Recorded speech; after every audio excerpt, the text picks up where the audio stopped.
Chapter 1448. Sure Niange carried the ladder to the other side and saw that there was a slightly higher position. She placed the ladder by the side and tiptoed to stretch her arms. She couldn't reach it, so she could only turn back to take the ladder. Suddenly, someone stood beside her. She turned around and saw that the book she had been tiptoeing for a long time had suddenly been handed to her. She looked up and saw Cheen sighting. Cheen sighting? She was surprised and blinked her eyes. After confirming that the person in front of her was indeed Cheen sighting, who had rejected her in the afternoon, she suddenly reacted and quickly reached out to take it. "Thank you." The tall and thin man turned back indifferently and took out another book from the bookshelf. After flipping through a few pages, he handed the book to her. "Take it." Oh. Sure Niange was still in a daze and instinctively took it. Seeing her silly expression, Cheen sighting only glanced at her and turned to go to the other bookshelves. Sure Niange quickly followed him and found that many of the books that she often used did not need to climb so high. They were all at the bottom, where it was easy to reach. She followed him all the way and did not ask anything. She did not speak much and took the books he gave her. She followed him with a serious and obedient expression. In the end, there were already 6 or 7 books in her arms. Seeing that she could not carry them anymore, Cheen sighting turned back to look at her. Sure Niange quickly put on a smile, her eyes curved into crescents. Anything else? It was obvious that she could no longer carry them. Cheen sighting stood in place and did not speak. He casually picked up a book related to high school physics from a bookshelf and began reading. It seemed like this book had nothing to do with her, but after all, he was here. Sure Niange waited patiently by the side. After a while, her hands were trembling as she held the book. As though he did not see it, Cheen sighting put the book back and picked up another to read. Sure Niange took a deep breath and continued to wait with a smile. After waiting for a few more minutes, she really could not carry it anymore. There were so many books that added up to at least 10 kilograms. She had been holding them for more than half an hour. Cheen. The name was at the tip of her tongue, but she suddenly did not know how to call him. It seemed like everyone was used to calling him Almighty Cheen, although he did not pay much attention to this title. The girls in the first and second year would discuss Senior Cheen with red faces. As for her, it seemed like she could call him Senior, but it did not seem appropriate. She also felt awkward calling him Almighty Cheen. How about calling him Deskmate? It seemed too childish. Just as she was thinking, the boy's cold and clear voice sounded. Cheen sighting. She abruptly came back to her senses and looked at him. She saw that he was still standing by the bookshelf, reading a Year 3 physics book. His eyelids did not even lift, but the voice just now was definitely directed at her. She quickly said, Cheen sighting, do I have enough books?" The boy standing by the bookshelf did not answer, as though he did not hear her. After about 2 minutes, Sure Niange planned to place the book on the table at the back. Just as she took half a step back, Cheen sighting closed the book in his hand and glanced at her indifferently. She immediately stopped in her tracks. "Why are you sitting next to me?" he asked. Sure Niange looked at him. "Because your grades are good. You're the top student in the school year. I jumped a grade from the second year of high school and need a top student by my side to help me. Just like now, when I don't know what to read, you'll help me look for it. This way, my grade will definitely be fine." Cheen sighting looked at her coldly. It was clear that he had no patience for her nonsense. She swallowed and could only cough. "Because you're good-looking." The tall, skinny boy raised his brows and looked at her again. Sure Niange's expression was a little timid, but there was a hint of calmness in her timidity. "Everyone loves beauty. Who doesn't like good-looking people, don't you think? When I'm too sleepy or bored in class, I just need to turn a look at you, and I'll immediately be energized." Cheen sighting looked at her indifferently and did not speak. Sure Niange did not know if she was being rude, but he did not like to hear lies. To be honest, if he felt that there was a problem, he could only blame himself for being too difficult to please. He placed the book back on the bookshelf and walked up to her expressionlessly. He picked up the 5 books in her hand and left only one in her hand. He turned to walk out. "Let's go." Sure Niange looked at the thinnest book in her hand and then at the especially thick books in his hand. Her lips curved up, and she quickly followed. Just as the two of them were about to walk out of the bookshelf, the bucket of water by the feet of an auntie who was cleaning in the library suddenly flipped over and dripped all over the ground. The librarians by the side saw it and rushed over in fright when they saw that the books at the bottom of the bookshelf were about to be wet. In the end, because they were too anxious when they rushed over, they did not notice that there were two students under the bookshelf. They bumped into the ladder that Sure Nianj had placed in front of them, and the ladder fell toward Sheen Sighting. Sheen Sighting turned to see it. Just as he was about to dodge, he heard a low cry from behind. "Be careful." In the next moment, just as he was about to dodge to the side, Sure Nianj hugged him from behind and quickly pushed him onto the bookshelf. The girl, who was a head shorter than him, decisively pounced in front of him and pressed him against the bookshelf in a protective manner. The ladder fell by their feet, making a moderate sound. The librarian was so frightened that he rushed over to support the ladder, complaining that the cleaning auntie was so careless. Sheen Sighting and Sure Nianj, who were under the bookshelf, were silent. Sure Nianj, who realized that she had hugged her male god and even pushed him against the wall. Sheen Sighting, who realized that not only had he been pressed against the bookshelf by a girl in a protective manner, but the girl's entire body, including her chest, was pressed against him. In the eyes of others, the two of them looked like they were secretly hugging in the library. When the librarian picked up the ladder, she glanced over and left. She clicked her tongue and whispered to the auntie beside her. Young people nowadays, they're only in their third year of high school, and they're already secretly dating. They actually came to the library for a secret date. Sure Nian's reaction was very fast earlier, but now, her reaction was completely sluggish. Especially when she heard the auntie's whispered words. Her face turned red without giving her any face. She felt the heat extend to her ears. Liking a male god was a feeling. This feeling of hugging a male god was very different. Chapter 1449. She raised her head awkwardly and saw Sheen Sighting standing expressionlessly under the bookshelf. His expression was still indifferent. "Can you let go?" Sure Nianj looked down and saw that her hand was still pressed against Sheen Sighting's arm. It could be seen how domineering she was when she suddenly pounced on him and pressed him onto the bookshelf. She quickly retracted her hand and took a big step back. "I saw that the ladder almost hit you." So, Sheen Sighting did not speak, nor did he explain if he could avoid the ladder faster than her. He took the 5 books in his hand and left. Under the gazes of the librarians, Sure Nianj could only lower her brows and follow him out. Behind her, the aunties whispered, "But this pair is quite beautiful. The man is handsome, and the woman is beautiful. But friends of this age probably won't have a chance to be together when they grow up." What a pity. Sure Nianj pretended not to hear and jogged to keep up with Sheen Sighting. He was tall and had long legs. If she wanted to catch up to him, she really had to run. Just as she was about to return to class for self-study, the form teacher, Teacher Zhao, happened to walk out of the office. When he saw Sure Nianj walking back with Sheen Sighting, his gaze was clearly surprised. Sheen Sighting saw the teacher and did not say anything. Sure Nianj was afraid that the teacher would misunderstand, so she quickly said, "Teacher, the books you asked me to find, Student Sheen accompanied me to the library to help me find them. These are the books." What surprised Teacher Zhao was that not only did Sheen Sighting return with her, but he also seemed to have accompanied her to the library. When did this kid learn to help others? He had never seen such a scene in 3 years. "It's good that you found them. It's self-study time now. Follow me to the office to continue your lessons." "All right," Sure Nianj responded and quickly took the book from Sheen Sighting's hand. At the same time, she smiled at him to express her gratitude. However, Sheen Sighting acted as though he did not see it and returned to the classroom indifferently, as though nothing had happened. Sure Nianj did not dare to look at him again. She turned around and carried the book to the teacher's side. When she was at the teacher's place, she was thinking that since Sheen Sighting had helped her find the books, should she treat him to a meal? However, it seemed like the reason why he came to help her find the book was because she said that he owed her a favor.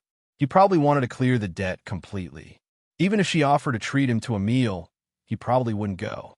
Just like that, she spent this self-study period with the teacher hesitating whether she should ask him or not. Finally, the teacher let her go and allowed her to return to the classroom. She ran back with a few books, only to see that the seat next to her was empty. Zhao Xiaoqing waved at her. Shi Nianj walked over and put the book down. She glanced at the seat next to her. Qin's siding shoulder bag was not there. Nian Nian, come back to your senses. Stop looking, stop looking. Almighty Qin left long ago. He left long ago? Didn't you just finish studying? I don't know. He should have something to do in the afternoon. It should be more than an hour ago. He left after answering a phone call. Zhao Xiaoqing thought back and said, however, Almighty Qin usually doesn't skip classes unless there's an open competition or activity in the school that he has to participate in. There should really be something going on this afternoon. More than an hour ago. That was after accompanying her back from the library. She recalled that his expression was not good when he was in the car at noon. Could it be that something really happened? He was no longer in school, so why was she still thinking so much? The Qin Corporation was big and didn't need a little girl like her to worry about it. In short, she really couldn't treat him to a meal. Zhao Xiaoqing asked her to go to the side street near the school to buy clothes tonight. Shi Nianj lived alone now. Since she had nothing to do, she agreed. The two of them walked out of the school gate and were about to turn right when a black Cadillac suddenly drove over and stopped in front of them. Zhao Xiaoqing was stunned, but the moment the car stopped in front of her, Shi Nianj paused. She looked up and saw the smiling face inside when the car window rolled down. Nian Nian, I'm your Uncle Tang. I haven't seen you for a long time after the Spring Festival. Coincidentally, we came to school to visit that brat, Tang Xiao, on the way today. We want to see you as well. After all, your parents aren't in the country right now, and there's no adult by your side to take care of you. If there's anything, you have to tell me. Shi Nian's expression did not change. Only the corners of her lips curved into a polite smile, but the smile did not reach her eyes. Hello, Uncle Tang. Hey, good child. Have you eaten tonight? When Tang Xiao comes out, Uncle will treat the two of you to dinner. There's no need. I have an appointment with my classmates. Zhao Xiaoqing happened to be holding her hand and walking with her. Shi Nianj turned to look at her. We still have to go shopping, right? Zhao Xiaoqing didn't understand what was going on, but from Shi Nian's eyes, she could tell that she didn't want to go with this Uncle Tang. She immediately said, yes, didn't you say that the clothes I bought aren't suitable for me and that you want to help me choose? In a few days, there will be supplementary lessons at night. If you miss today, you won't have time to go again. Shi Nianj turned to look at Tang Xiao's father in the car. Uncle Tang, I'm really sorry. Next time, when my parents return from abroad, if they ask me to go with them for dinner, I'll definitely be there. Tang Xiao's father also smiled. Is that so? It's fine. You have to eat first when you go shopping, right? Tang Xiao is about to come out. Why don't I treat the few of you, including your little classmate, to a meal? You can go shopping after eating, or I can send you there. There's really no need, Uncle Tang. Besides, at Tang Xiao's and my age, it's more important to consider our studies. Tang Xiao's father was an old man in the business world in his 40s or 50s. He was also the director of a large company. He did not expect that a 17 or 18-year-old girl would block his words. However, after all, the Tang family and the Shi family were still working together. He had always been afraid that something would go wrong. As expected, that brat, Tang Xiao, still failed to stabilize this young lady. They had just become boyfriend and girlfriend, but they suddenly broke up without even a splash. Are we still leaving? Zhao Xiaoqing urged anxiously. Let's go now, Shi Nianj said and smiled politely at the man in the car. Uncle, we'll be leaving first. Without waiting for Tang Xiao's father to say anything, she pulled Zhao Xiaoqing into the street on the right side of the school. Chapter 1450. On the side street, Zhao Xiaoqing tried on 2 student dresses. She liked them both very much, but she was conflicted about which color to choose.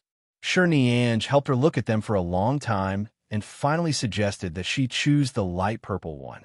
Although Zhao Xiaoqing usually wore a pair of glasses and looked quiet and obedient, she was very fair and did not choose the color of her clothes. This kind of light purple dress did not look good on anyone with slightly darker skin, but she could handle it. After the two of them bought clothes, they went to the side to look at the snacks. Zhao Xiaoqing was addicted to the barbecue on the street. Her family belonged to a moderately well-off family. She had normal pocket money and would not be short of money, but she was not the kind of rich and noble who could casually spend money. Therefore, even if she saw the mutton skewer she liked, she could only buy two, but she would give Shi Nianj one to eat together. Every time Shi Nianj said that she wanted to treat her, Zhao Xiaoqing would not agree. She firmly said that even if she became friends with the princess, she could not let the princess use money to step on her head. No matter what, they had to maintain equality. Otherwise, if one side paid too much for a long time, the friendship would definitely tilt. It would be unfair to everyone. Shi Nianj did not mind. After all, she could do whatever she wanted. She had eaten the street food before, but when she ran in with Zhao Xiaoqing today, she strangely felt good. Now, even when she ate the mutton skewers, she felt especially excited. Was that person really Tang Xiao's father? Zhao Xiaoqing had just bitten off a piece of meat from the mutton skewer and asked vaguely. Shi Nianj also answered vaguely, and Tang Xiao really couldn't coax you back, so he asked his father for help? No, he's a little scummy, but he's not that stupid. Shi Nianj took a tissue and wiped her mouth. All along, the Tang family has wanted to have a long-term cooperation with the Shi family. I think I've heard my parents mention this before.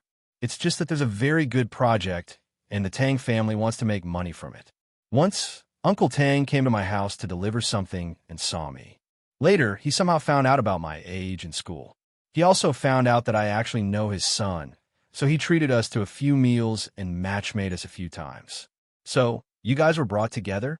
I thought the two of you were in love freely. It turns out that what others say about rich families not having true free love and having arranged marriages like before is true. It's not that exaggerated.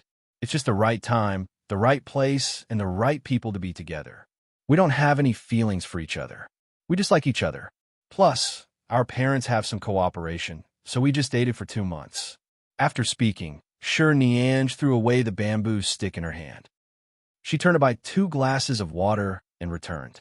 She handed one to Zhao Xiaoqing. Tang Xiao has nothing to do with me. In the past, we met by coincidence, so don't look at me. Xiaoqing, Shi Nianj paused in her drinking and glanced at Zhao Xiaoqing.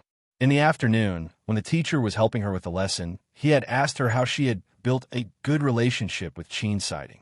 At that time, she had only said that they had been sitting together for a long time and would occasionally exchange a few words, so they were considered familiar.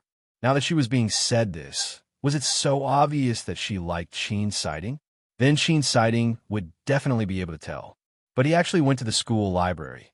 Zhao Xiaoqing was drinking water. She did not know why Shi Nianj was suddenly spinning around happily.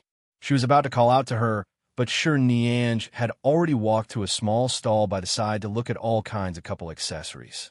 Zhao Xiaoqing, eldest miss, isn't it too early? The wolf has just seen the meat. He doesn't even know if he can eat it. Are you even going to prepare the bowls and chopsticks?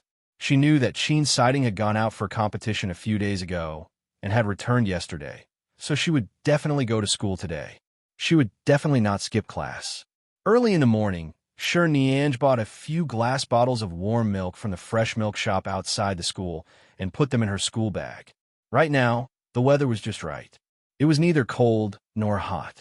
Some girls in the school were still wearing summer clothes and had an autumn school uniform jacket draped over them. Shi Nianj, on the other hand, had long changed into a long-sleeved shirt and trousers. Her shoulder-length hair was casually tied up, and there were some natural bangs on her forehead. Her school bag was slightly heavy because of the few bottles of milk in it. She carried it on one shoulder and held the bag strap on her shoulder with her hand. She walked directly into the surging crowd of students. When she entered the class, she saw that her dear desk mate had already arrived. After all, she had been delayed for a while when she bought the milk. It was almost time for morning self-study. Qin Sighting was rarely late.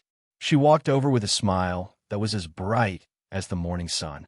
She saw that the tall and thin boy was still wearing a white t-shirt inside and the same school uniform as her outside.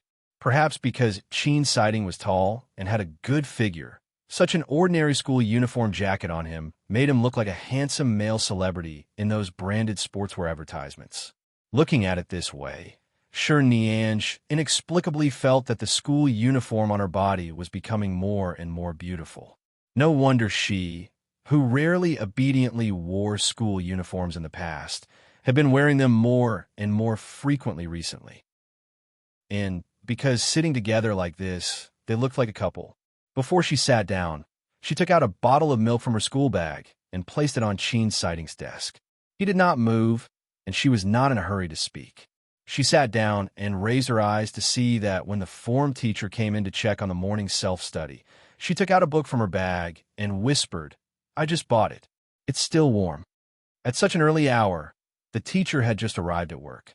After entering the class to take a look, he returned to the office to prepare for class. From time to time, the quiet classroom would be filled with all sorts of quiet conversations. How Xiosha, who was behind her, gently poked her with his pen. When she turned back, he glanced at the milk on Sheen's Sighting's desk and mouthed, "Where's mine?" Zhao Xiaoqing nudged Hao Xiosha's arm with the corner of her book and glared at him, telling him not to be so shameless. Sure Niange was amused. She took out 2 more bottles from her bag and gave them to them. She whispered, I definitely won't leave you behind. There's a straw here. Open it and drink it yourself." Hao Xiosha did not expect that there would really be one for him. He immediately took the straw and chuckled. Zhao Xiaoqing also took it in surprise and glanced at it, asking, "Why doesn't Almighty Qin have a straw?" Chapter 1451. Sure Niange immediately took out a bottle of milk and 2 straws from her bag. She knew that Sheen's Sighting would definitely not take the initiative to drink it. She reached out and took the milk on his table back. She opened her hand and placed the straw in front of him. Then, "To thank you for helping me choose the book yesterday. Don't you think my way of thanking you and my service are very inappropriate? Can you give me some face again?" Sheen's Sighting glanced at the milk she pushed over. He did not speak or look at her, but he picked it up and drank it. Sure Niange did not expect it to go so smoothly. Although she felt that he did not hate her, when she saw that he really drank it this time, she was so happy that her heart raced.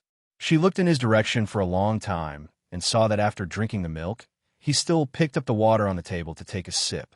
She accidentally saw his Adam's apple moving as he drank the water was an 18-year-old boy's Adam's apple already so sexy and good-looking.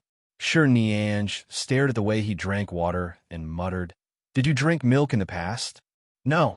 Sheen's Sighting did not look at her, but his voice was indifferent as he replied, "Usually, when you're at home in the morning, won't the Annie at home force you to drink milk? I remember that ever since I could remember, I would be forced to drink a glass of milk by the Annie every morning. Even if she doesn't force me to drink it, I have to buy some. Otherwise, I feel like something's missing." She muttered softly. It was actually a very boring topic, but she simply wanted to take the opportunity to talk to him, even if it was just one more sentence. Sheen's Sighting was silent for a moment before saying, "I don't like the taste. I rarely drink it." You don't like it?" Sure Niange glanced at the empty milk bottle. "Then why did you?" Sheen's Sighting did not answer. He turned to look at the school bag she had specially used to store the milk. "This is the last time. Don't buy next time." Although it sounded like a refusal and an order, there was also a hint of gentleness in it. Sure Nian's heart pounded for a long time. When she returned to her senses, Sheen's Sighting had already focused on solving the math problems and ignored her. She pinched the bottle of milk that she hadn't drunk, turned her head, and leaned on the table to slowly ease and calm down her emotions. She didn't dare to raise her head to show too much of her abnormality, but her face was indeed a little hot at this moment. She seemed to be able to hear her idol's voice that was a little softer than usual. "This is the last time. Don't buy it next time." How could she be so gentle? Was he in a good mood today? He didn't keep a cold face the whole time? Or was it because he had long known that she liked him? Yesterday, he had heard her say that he was good-looking, so he wasn't the cold and aloof type that would break a girl's heart. Would he be gentler to a girl who admired him? But that wasn't right. In the entire school, the number of girls who liked him and had a crush on him could circle the school building 3 times, but he had never smiled at any of them. It was said that there was once a class beauty who chased after him from the first floor to the fifth floor of the school just to get his phone number, but she still couldn't get him to look back, let alone his phone number. Would she be able to get it? Because we're desk mates? Slowly, after a long time, could she save his phone number in her phone? After finally obtaining her idol's cold treatment, she seemed to have a new goal. She only occasionally saw Uncle Chin. Annie Xiang would also go over to prepare delicious food for her when she was in school every day. At other times, Shi Nianj was already used to being independent. If there was nothing necessary, she didn't want to return to the Shi family. She only wanted to stay in Lishui Villa. After all, her parents had yet to return to China. Hearing that it was the weekend and that she still planned to stay there, Uncle Chin did not force her. After giving a few instructions, he hung up. It was precisely because it was Friday that Zhao Xiaoqing thought that Shi Nianj would have a chauffeur to pick her up today, so she left early. Shi Nianj unhurriedly packed up her books and papers and went out. When she walked out of the school, she habitually walked toward the parking lot. When she realized that she had just told Uncle Chin not to pick her up, she was about to turn around to take a taxi back to Lishui Villa when she suddenly saw a few boys dressed as hooligans from another school walking in this direction with cigarettes in one hand and baseball bats in the other. As a girl, she didn't want to watch so much. It was common for hooligans to fight in and out of school. She only took a glance and was about to walk further away when she suddenly saw Chin Siding walking out. He had clearly left the class earlier than her. Why did he only come out now? It seemed like the student cadres were often kept behind by the teachers or the director for questioning. They didn't have much time. Chin Siding was holding a black one-handed bag in one hand and answering a phone with the other. He had only taken 2 steps when he suddenly stopped. He looked forward at the hooligans who had already thrown away their cigarettes and were surrounding him. Seeing that he was surrounded by those people, Shi Nianj's hair instantly stood on end. What was going on? Were these people here to cause trouble for him? Who did Chin Siding offend? Was it because he won the physics competition 2 days ago and was taller than the students from the neighboring schools? Was that why he was being targeted? Was he being targeted? Before she could come up with a countermeasure, her legs had already gone beyond the range of her brain's control. She quickly rushed over and directly ran behind those hooligans. She even pushed the 2 people in front of her who were holding baseball bats aside. Excuse me.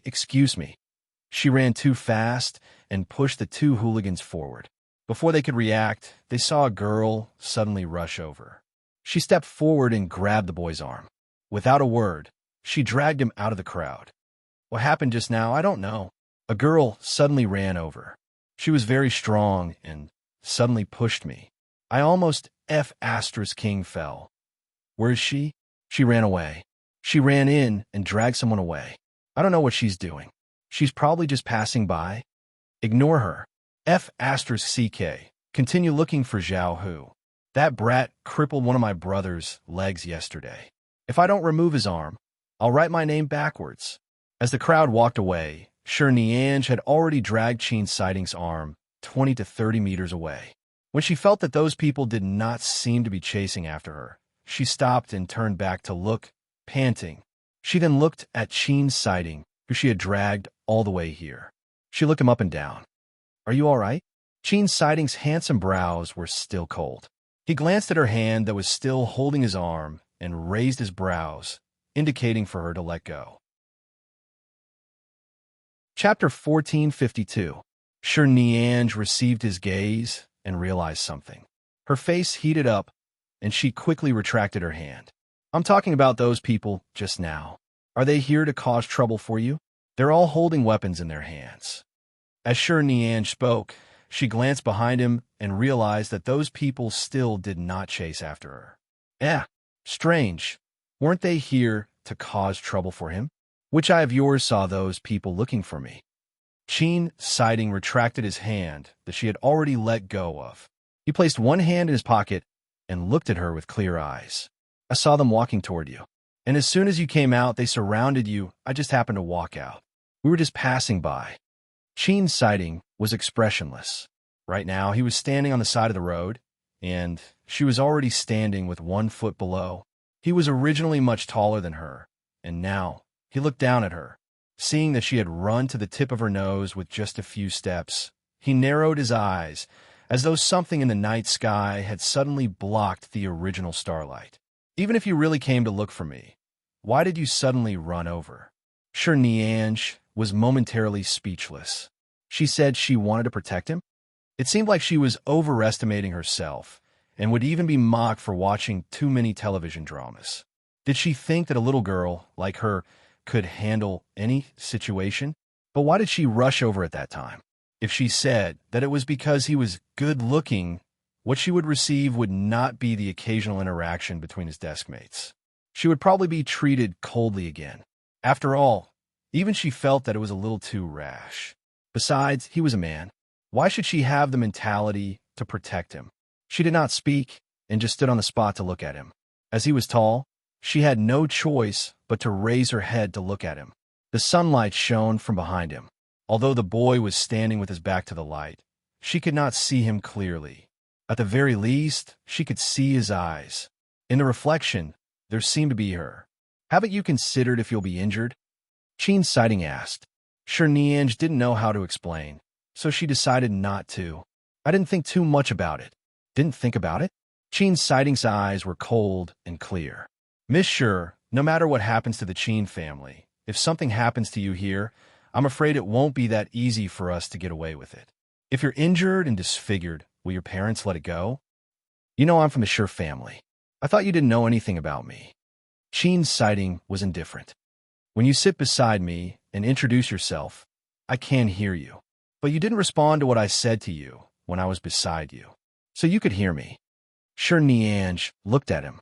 Her eyes were bright and pure. To put it simply, she was reminding him how sincere she was when she sat by his side. To put it bluntly, she was scolding him for pretending to be deaf. Sheen Sighting glanced at her again and turned to leave without saying anything. You're leaving just like that? He stopped and turned back to look at her. Otherwise, at least I saved you just now. Sheen Sighting's indifferent eyes moved slightly, but he still looked indifferent. The slight change in expression on his face was clearly because of her so-called saving him. What I'm saying is, I risked my life to save you just now because we're deskmates. Regardless of whether it's a misunderstanding or not, my heart is good. You can't be so cold. You have to give me some kind of response. Sheen Sighting looked at her silently for a while, as though he couldn't understand her train of thought. However, at this moment, there was already a commotion at the school gate. From the sound, it was obvious that the people inside had already started fighting. This confirmed that Sure Niange had indeed misunderstood. That group of people had indeed wanted to take advantage of the fact that there were no security guards and the mailroom master at the door to barge in and fight. Coincidentally, Sheen Sighting had come out at that time. Sure Niange took advantage of the chaos to walk to his side. Looking at the man who was a head taller than her, she raised her hand and gently tugged on his sleeve. Sheen Sighting was already used to her little action of tugging at his sleeve. Even if he didn't accept it, he had never wanted to accept it. After all, they had been deskmates for 3 weeks. His gaze shifted an inch toward her. Seeing that he did not immediately turn around and leave, but at least paid attention to her. Even if he did not speak, he would not treat her as if she did not exist. Sure Niange smiled at him. Usually, a chauffeur will pick me up at this time. Today, my chauffeur, Uncle Sheen, has applied for leave. It's meaningless for me to go back alone. We've been deskmates for a while. Why don't we take this opportunity to have a meal together? Sheen Sighting's expression did not change. He only glanced at her indifferently and listened to her continue to find excuses. Actually, my parents are busy with the company abroad. I live alone in High City, so I live near the school. Zhao Xiaoqing left first today. I haven't eaten yet. Sheen Sighting looked at her and suddenly smiled. The moment Sure Niange was mesmerized by his smile turned into a cold smile. Then, he indifferently retracted his smile and pulled his sleeve out of her hand mercilessly. He stuffed one hand back into his trouser pocket and left with the other holding his shoulder bag. Sure Niange stood behind him and looked at him. She sighed. She clearly knew that it was impossible to eat. What was wrong with her brain? Even if it was just a suggestion to walk together, how could she agree to eat? just as Niange stood on the spot dejectedly and did not chase after him. She was somewhat melancholy considering whether she should eat outside or return to Lishui Villa tonight. Qin's sighting, who had already walked more than 10 steps away from her, suddenly stopped in front of the black commercial car. It was the car that Niange found familiar. It was the car she had seen last time when she helped buy the medicine for cholecystitis. The car had just stopped in front of Qin's sighting. He did not even take a second look before turning back. The moment he turned back, he saw that Niange was still standing there with her eyes wide open. She looked at him blankly. In fact, she was considering where to eat, sweet, salty, or spicy. Before Niange could pull herself back from her attention, the tall and thin boy had already approached quickly. He stepped forward and grabbed her wrist. He turned around and took her away in the opposite direction of the school. Niange's expression was shocked. Before she could even return to her senses, she looked at the person who had left and returned. She then lowered her head to look at her wrist. Even though it was only her wrist, there was still the warmth of his palm. It was so real that Niange's face was instantly filled with question marks and exclamation marks. Chapter 1453.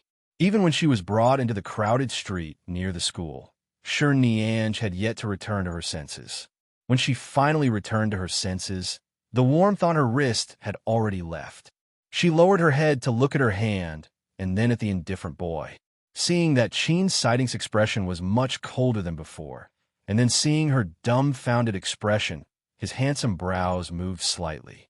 He then looked at her wrist, where he had held it earlier. "Is your hand stiff?"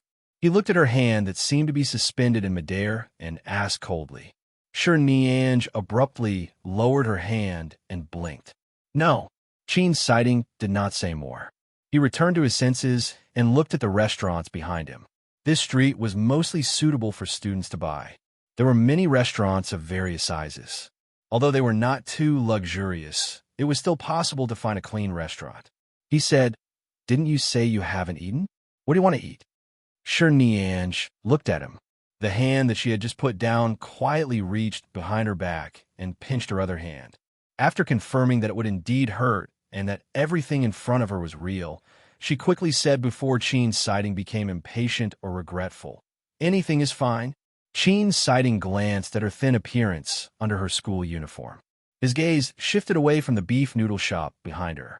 He turned back and saw a restaurant with stir-fried dishes. He turned around and walked over.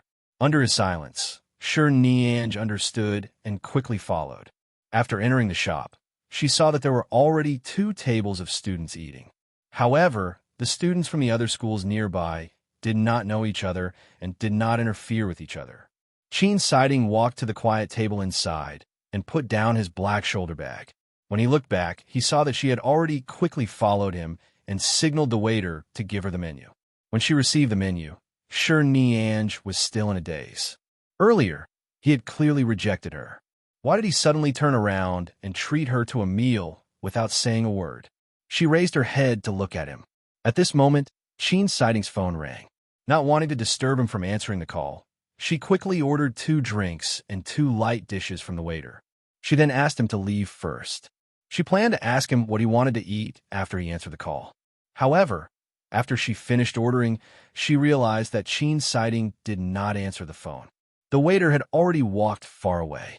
When Niange sat down, she heard his phone ring again. Qin's sighting sat down opposite her and took out his phone. She didn't know if he had turned it off or muted it. Before she could see clearly, she saw him throw his phone to the side and not look at it again. "Aren't you going to answer it?" Niange asked. Qin's sighting did not answer. He picked up the lemon water that the waiter had just poured for him and took a sip. The good-looking boy's clean and well-defined fingers held the transparent glass. No matter how one looked at it, the scene was moving. Even when he put down the glass, he did not seem to have any intention of answering her or answering the phone. Niange could sense that he was not particularly sincere in treating her to a meal. Earlier, when the car stopped in front of him, he suddenly turned around. Now that he was sitting here with her, he was probably just taking advantage of the situation. Niange did not ask any more questions. She could only pick up the cup in front of her and drink some water. This lemon water should have been freshly brewed this afternoon. The taste was still very sweet and sour, stimulating the taste buds, but could make her more awake and confirm that this was not a dream.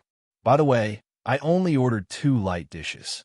I don't know what flavor you like, so I didn't order it. Go tell the waiter what you want to eat. After all, we've already sat down. Even if it's perfunctory, we can't waste time like this. Anyway, we have to eat dinner, Sure Niange said softly. She could feel that Qin's sighting was not in a good mood. She did not know what was going on between the Qin family or his mother and him, so she could not ask around. She could only use other topics to divert his attention and ease her excitement and nervousness. Qin sighting glanced at her again. Even if you know it's perfunctory, can you eat it with a clear conscience? Why can't I? Even if it's 10 bowls, I can eat it. Sure Niange's eyes were smiling. She was calm and fearless. She was very sincere and straightforward. Qin's sighting snorted indifferently and waved for the waiter to come over. After taking the menu and asking a few questions, he learned that she had ordered a fish egg tofu and steamed crab pot. He then ordered a stir-fried shrimp and kelp soup before asking the waiter to leave.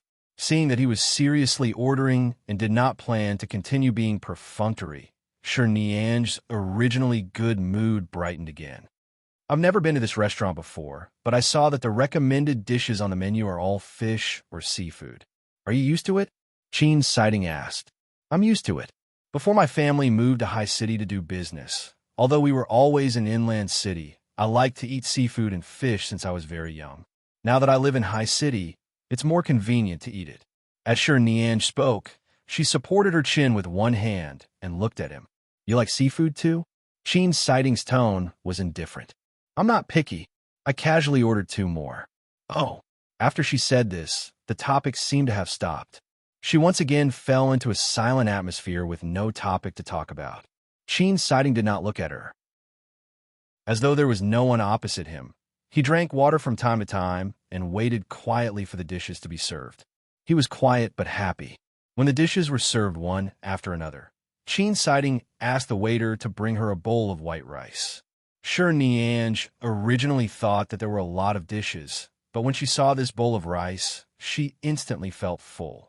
She raised her eyes to look at him and picked up her chopsticks to eat. She usually did not have a big appetite. Since she was young, she could not be said to have lived a pampered life, but she would not eat too much. Basically, she was 70 to 80% full. Now that there was such a full bowl of rice, without thinking, she knew that she would definitely eat too much. In the end, she was really full. Qin's sighting, on the other hand, was not in a hurry to eat. He glanced at her again and saw that she was clearly full, but she was still resisting the urge to continue stuffing rice into her mouth. The man's handsome lips curled into an imperceptible smile. In a flash, he looked at her and asked, "Can you still eat?" "And I can eat." After saying this, Sure Niange almost burped. She forced herself to hold back, picked up the cup, drank some water, and swallowed hard. Of course she could eat. Almighty Qin was treating. Even if he really wanted her to eat 10 bowls, she had to work hard. Qin's sighting looked at her for a while and then ignored her. He picked up his chopsticks and continued eating. Chapter 1454. It was a quiet mealtime. As expected, Qin's sighting prepared to leave after eating. He did not have the courtesy of sending a female classmate home after eating. He was simply perfunctory and was about to part ways. Don't think that she couldn't tell that he had suddenly turned to pull her away. He must have used her as a female classmate to avoid the people he didn't want to see in the car. Now that he had used her and treated her to a meal, he was about to leave without explaining. However, Sure Niange was quite happy to be used. She was also full. The two of them walked out of the restaurant, and the clean youth walked by her side. If they were not going to separate and return to their own homes, but to Lishui Villa together, they could stroll on the path home for 10 to 20 minutes. How good would that be? Just thinking about it would be beautiful. She turned around and saw that he was holding a shoulder bag. His clean and slender fingers were also very beautiful. She suddenly smiled. Just as Qin's sighting was about to walk in the opposite direction, she suddenly leaned over. "Almighty Qin, good desk mate." Can you give me your contact number? Sheen Sighting paused in his steps and lowered his head to look at her. She smiled at him and reached out her hand to him. We've been desk mates for so long, and we've eaten together. It's just a phone number. There's no need to not give it, right? Sheen Sighting looked at Sher Nianj and said indifferently, "You're thinking too much." "I'm not thinking much. I just know someone. It's not too much to ask for his phone number." Sher Nianj did not care how cold his attitude was. Sher Nianj didn't care how cold his attitude was. She was already used to it. She leaned close to him and maintained a close distance from him. She looked up at him and tugged on the zipper of his backpack. "Anyway, I'll be able to ask you sooner or later. Instead of being pestered by me in the future, why don't you give it to me now? I promise I won't call you for no reason, nor will I send random messages. I'll quietly let your number lie in my phone's contact list. I definitely won't harass you." Sheen Sighting looked at her and ignored her. He walked away. On the crowded street, many students in school uniforms were walking around. The clean and tall young man was wearing a white t-shirt and a blue and white school uniform. His black backpack made his back look even colder. He didn't even look back as he walked away. Sher Nianj, on the other hand, stood there alone and laughed foolishly. I knew it wouldn't be that easy. Forget it. Anyway, she had just eaten with Sheen Sighting. Just this alone was enough for her to be happy for the entire semester. Hee. On Saturday afternoon, Sher Nianj had just finished writing the papers for her homework at home. She was still checking the difficult questions when her phone rang. She glanced at the number and got up to answer the call. She walked out to pour herself a glass of water and walked to the spacious balcony of the bedroom opposite the study. "Nian Nian, do you miss Mom and Dad? When we go back at the end of this month, do you have any gifts that you want? Shall I buy it for you?" Her mother, Ms. Yang Jinjin, sounded very cheerful on the other end of the phone. She didn't need to guess to know that Shida Group's new cooperation in America was going smoothly, and it should be a very big deal. In recent years, Shida Group had been rising rapidly in High City. It was doing very well in all aspects and was already highly regarded by the industry. It had already begun to look like a large enterprise. Her parents were getting busier and busier. When she was young, they rarely had time to accompany her. Now, they only saw each other a few times a year. She leaned against the balcony to drink water and listened to Mrs. Yang Jinjin's smiling voice. She curved her lips. "There's no need. I don't lack anything. When you fly back, choose a good weather so that you won't get airsick when the plane is bumpy. Just be careful. Little girl, you've been like a little adult since you were young. I'm airsick because of the after effects of being pregnant with you. I've never been airsick in the past." As Mrs. Yang Jinjin spoke, she suddenly said, "Coincidentally, Mom has nothing to do today. Come, report to your mother about the recent situation in school. Are you used to everything after skipping grades to year 3? Is there a lot of pressure in your studies?" "Year 3, you can imagine." Sher Nianj smiled. "If I say there's no pressure, you'll definitely be able to tell that I'm lying to you. Is it very difficult? If it really doesn't work, ask your grandfather to talk to the school. There's no need. I'm fine. You don't have to interfere." She had just had a meal with her male god. To her, it could be said that their relationship had taken a sharp turn. It was very likely that she would receive his phone number tomorrow. The day after tomorrow, they would become boyfriend and girlfriend, and the day after that, they would kiss. How could she go back to year 2 to be a junior? "All right, let's talk about it after your dad and I go back. Right now, the family's company is indeed getting busier and busier. Mom and Dad might really neglect you in too many ways. Nian Nian, you've been so sensible since you were young. Mom really feels sorry." She looked at the villa that seemed to have never been lived in before. She looked at the bare villa yard and said to the phone, "When I was 7 years old, when you said these words, I might have hugged you in my dad's legs and cried for a while. Now, I don't feel it anymore. Besides, at my age, freedom is a different kind of happiness. You don't have to owe me anything." Madame Yang Jinjin sighed and finally decided to return to the topic at hand. "Nian Nian, Mom wants to discuss something with you." Hearing the tone of the other party, Sher Nianj roughly guessed something. "Is it about my plan to apply for the medical university again?" "Yes. Although you're still young, you should be very clear about Shida Group's current situation. Your father and I only have one daughter. In the future, we'll have to leave all kinds of heavy responsibilities to our own children. We hope that you can give up your dream of studying medicine. It's enough to have a medical expert like your grandfather at home. You should go abroad to learn business management and business finance. If you agree, your father and I will arrange for you to stay in America when you're about to graduate. Sure, Niange was not in a hurry to refuse. After a moment of silence, she gently placed the cup of water on the balcony. Mom, I didn't grow up in your office, but in my grandfather's laboratory. Yin Yin, I know what you want to say, but your father and I really hope that you know what you owe me. I've never complained. I've been used to making my own decisions since I was young, so I still plan to follow my own path in the future. Grandfather is also a guest professor at the medical university. Studying medicine is the path I've thought about a long time ago. I won't change it. Yin Yin, when you come back, ask Uncle Chin to pick me up. Recently, I'll be living near the school. I won't be returning to the Sure family. With that, Sure Niange hung up the phone, picked up the cup, and turned to return to the study. Chapter 1455. On Monday, when they went to school, the teacher checked the papers they had done at home over the weekend and was furious. This was because the correct answers for the exam this time were at least 2 levels higher than before. As a result, many people were on the verge of passing. More than half of the students failed, and there was not even a single full score.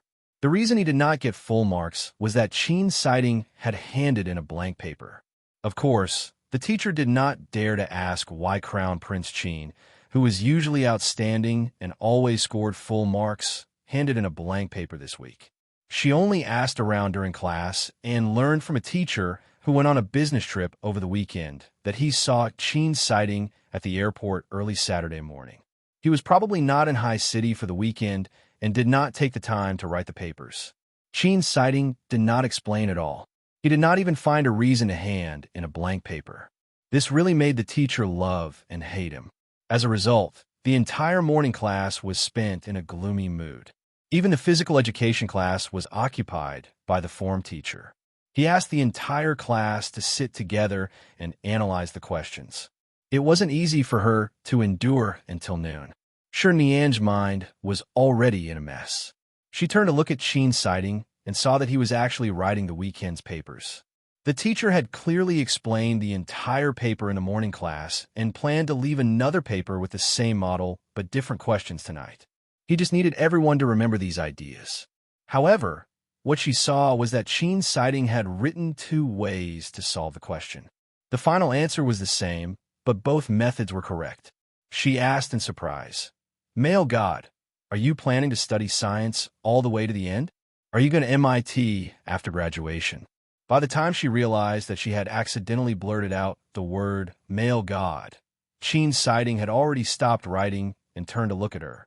Sure Niange's expression did not change much, nor did she deliberately hide the embarrassment of accidentally calling him a male God. She only naturally blinked at him and smiled even wider at him.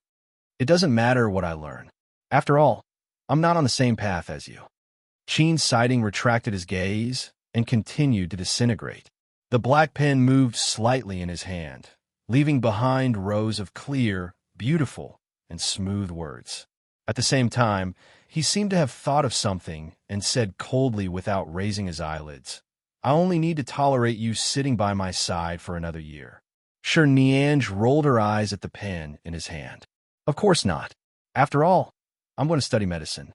Save the dying and help the injured, understand?" The brush in Chin's sighting's hand stopped, and he turned to look at her. Sure Niange was unconvinced by his words earlier.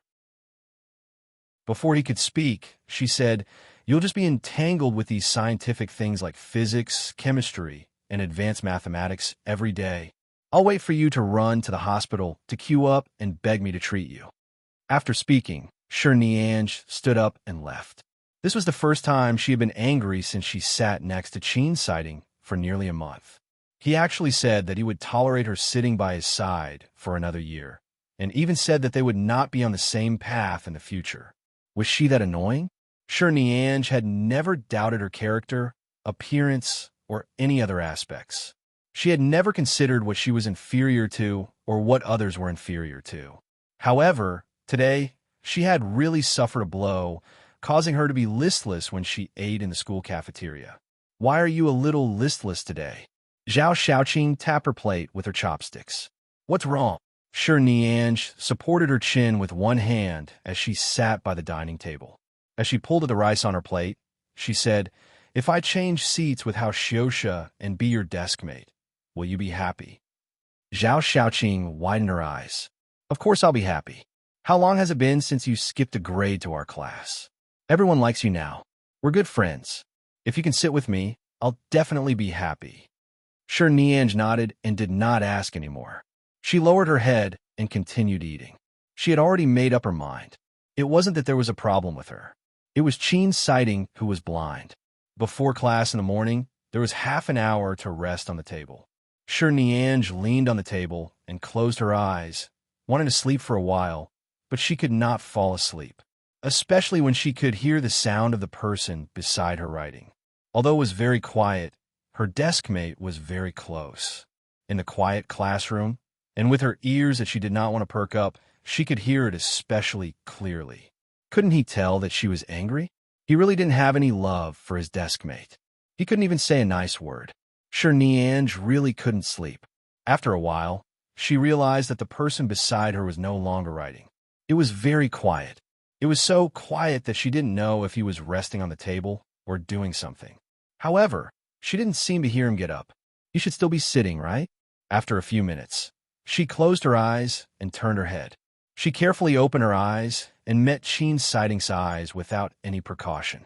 Shi Nianj was shocked. Qin Sighting did not avoid her gaze. He only looked at her before slowly shifting his gaze away and continuing to write the papers on his table. It was as though nothing had happened, but Shi Nianj's heart was thumping wildly. Was he looking at her? Was he watching her sleep? Just now, she was still a little angry in her heart, but at this moment, that bit of anger seemed to have been instantly forgotten.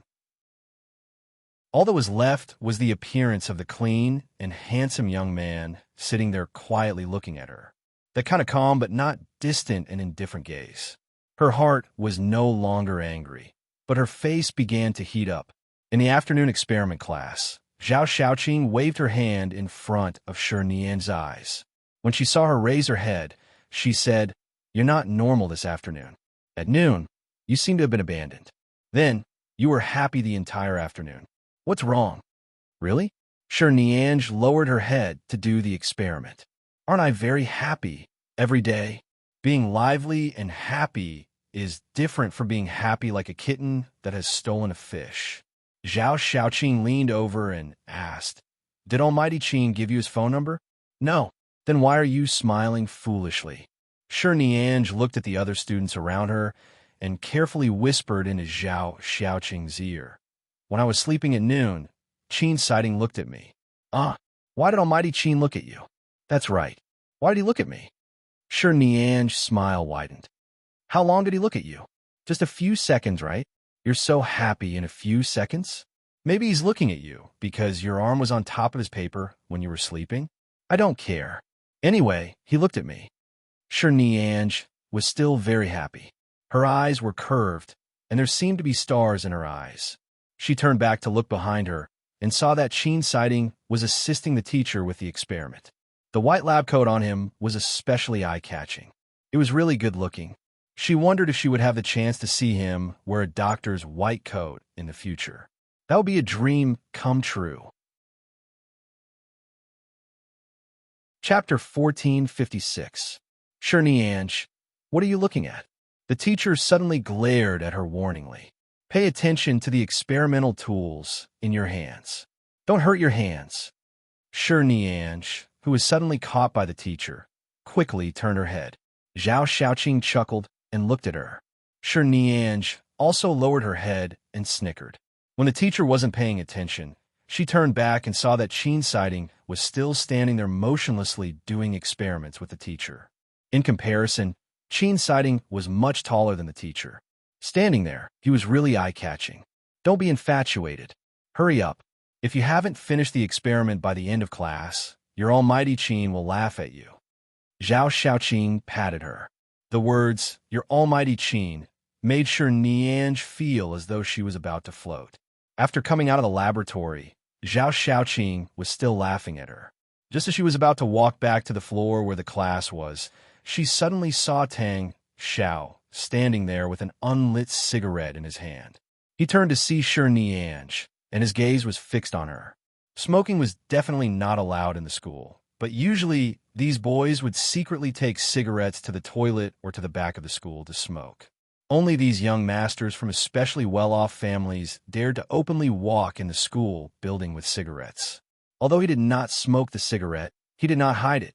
He held it between his fingers and stood there, staring in Shi Nianj's direction. He seemed to want to say something, but when he saw that there was another female classmate beside her, he hesitated for a second. In this second, Shi Nianj grabbed Zhao Xiaoqing's arm and turned to enter the class. Tang Xiao stood where he was and frowned in annoyance. He turned around and was about to leave when he suddenly saw Qin's sighting walking up the stairs on this side. The moment Tang Xiao saw Qin's sighting, his expression immediately turned cold. He didn't know what was wrong. They were both in their third year of high school, and it wasn't like they had never met Qin's sighting before. There had never been any disputes or conflicts between them. The two of them only existed in the discussions between the students in the school and had never interacted much. However, although Tang Xiao had a shadow in his heart over the deduction of points, it wasn't that serious. Why did he feel that something was wrong when he met Qin's sighting these 2 times? He felt that the pressure was stronger than before. Almighty Qin. Tang Xiao knew how everyone usually called him, so he spoke politely. Qin's sighting only glanced at him indifferently. He did not stop and directly walk past him. I heard that my girlfriend is your deskmate now. Tang Xiao looked at him and didn't beat around the bush at all. I say, Almighty Qin, we're not strangers anymore. Last time, you were the one who deducted my points. Look, I didn't even let out a fart. Now that my girlfriend has skipped a grade to your class, I'm just telling you. Since we're in High City First High School, give me some face and treat her more. Nian Yin's personality is very straightforward. If she's offended you in any way, tell me. Don't be like her. Qin's sighting continued to walk forward without looking back. Tang Xiao was very unhappy and walked over. I say, Almighty Qin, we're not strangers anymore. Last time, you were the one who deducted those points. Qin's sighting suddenly stopped in his tracks. Tang Xiao didn't expect him to stop and raised his brows. Girlfriend? Qin's sighting looked at him indifferently. Or ex-girlfriend? Tang Xiao. A mouthful of turbid air suddenly surged in his chest. Didn't Qin, sighting, usually ignore everything outside the window? How'd he know so much about Shi Nianj? In this month, other than being desk mates, could it be that they had any interaction? Tang Xiao pinched the cigarette in his hand. Just as he was about to speak, Qin's sighting expressionlessly turned and entered grade 3 class 6. He did not even look at him. Seeing that Qin's sighting's back view was exactly the same as Shi Nianj's, Tang Xiao felt the turbid air in his chest become even fiercer. Damn it! Why would Nian Yin sit with such a cold-blooded animal? Letting her sit by Qin's sighting's side. Was he sure it wasn't psychological abuse to Shi Nianj? What was the teacher of class 6 thinking? After Shi Nianj entered the class, she sat at the back and chatted with Zhao Xiaoqing. There were still photos of the experiment results on her phone. The 2 girls were satisfied with the results of their experiment, and their faces were filled with happiness. Seeing that Qin's sighting had returned, Shi Nianj quickly turned around and put down her phone. She turned to look at him and saw that his eyes were clear and expressionless. It was clear that he did not intend to comment on her results in the laboratory. That's right. He was the only student who was qualified to do experiments with the teacher. Her and Zhao Xiaoqing's small results were nothing in his eyes. What could he say? But she still wanted to hear his praise. At this moment, the class monitor walked in from outside. As he walked, he turned back to look out.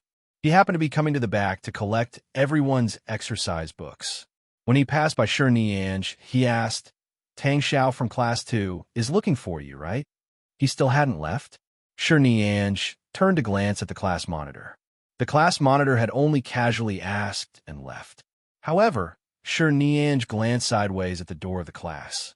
If Tang Xiao hadn't left before the next class started and the teacher saw him, she didn't know what he would think. She was about to get up, but she didn't notice that her phone had been placed by the table. Because she got up, her phone fell. She subconsciously rushed to catch it, but an arm by her side caught the phone at a faster speed.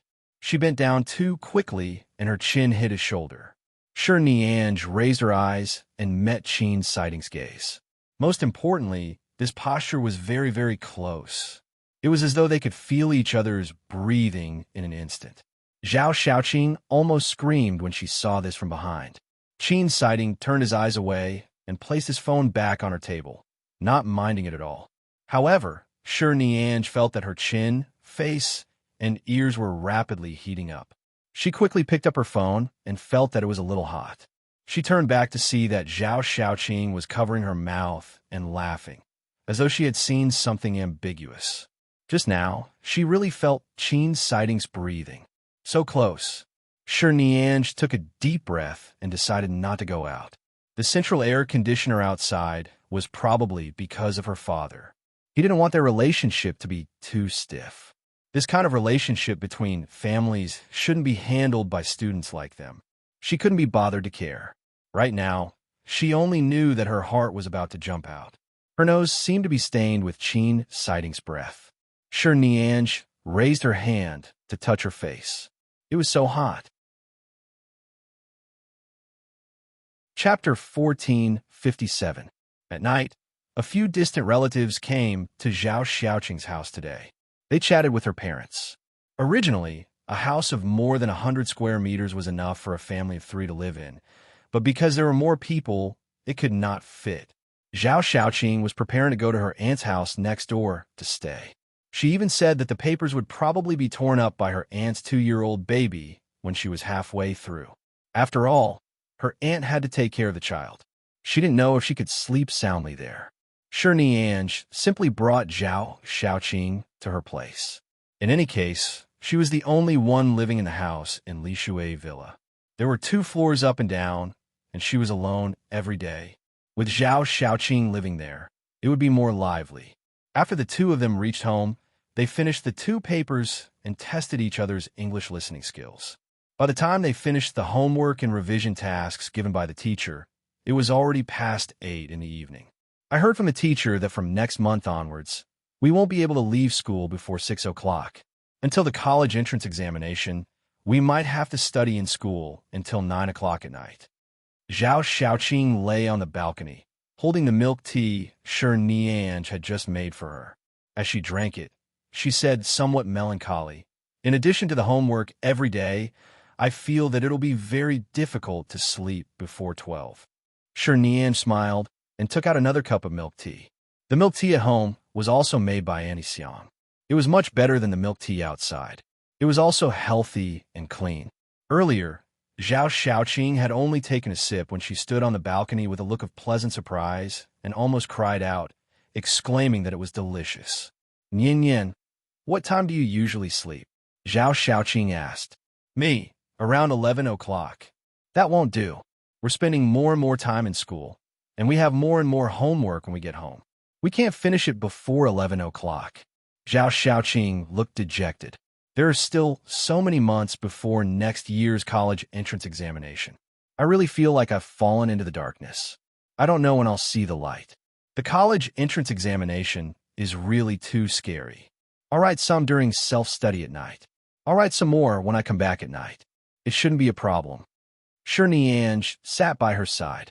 The 2 girls sat on the balcony, drinking milk tea and chatting. The sky had already turned dark. Zhao Xiaoqing looked at the large but seemingly uninhabited villa opposite her. "Is there no one living opposite you? Or is the owner of the house not back yet? It's already so late. Why aren't the lights on? I don't think there's anyone here. I've been living here for quite some time now, and I've never seen the lights on across the street." Sure Nianj saw that the milk tea in Zhao Xiaoqing's cup was almost finished and reached out to take it. "Do you still want to drink?" Zhao Xiaoqing looked conflicted. "I still want to drink, but it's too late. If I drink too much, I probably won't be able to sleep." "I think so too. Then I'll give you more milk." "Great. Nian Nian, I really didn't expect that. Your Sure family is also very famous in High City, but you actually have such a good personality and are so clever with your hands. Your house is also clean, and you don't have the temper of a rich young lady at all. When you grow up, if any man can marry you, it will definitely be a blessing that he has cultivated for several lifetimes." As Zhao Xiaoqing spoke, she followed her in. She stuck her head out and looked at the milk tea powder in Shi Nian's hand. She pointed and said, "I am more. Don't really put fresh milk in it. This milk tea powder tastes really good. If it really doesn't work, I'll drink another cup. At most, we'll lose sleep together tonight." The two of them played at home for a long time until they finished showering in the master bedroom and guest bedroom. Shi Nian was about to go to the guest bedroom to see if she needed anything when Zhao Xiaoqing's scream suddenly came from the study next door. Ah! When Shi Nian heard the heart-wrenching scream, she rushed to the study in fright. When she pushed open the door, she saw Zhao Xiaoqing sitting on the ground with a pale face. She stared at the complete human skeleton in her study in fear. Shi Nian, Nian, what is this? Why does your house have this? Zhao Xiaoqing was so frightened that she could not speak clearly. Her eyes were red. She stood up from the ground and quickly moved behind her to hide. Shi Nian could clearly feel that her hands were cold from fright. Cough! I forgot that the guest bedroom is too close to my study. I should have closed the study door earlier. Shi Nian looked at the human skeleton inside. Don't be afraid. It's just a skeleton. It's a real skeleton? That's right. A human skeleton? That's right.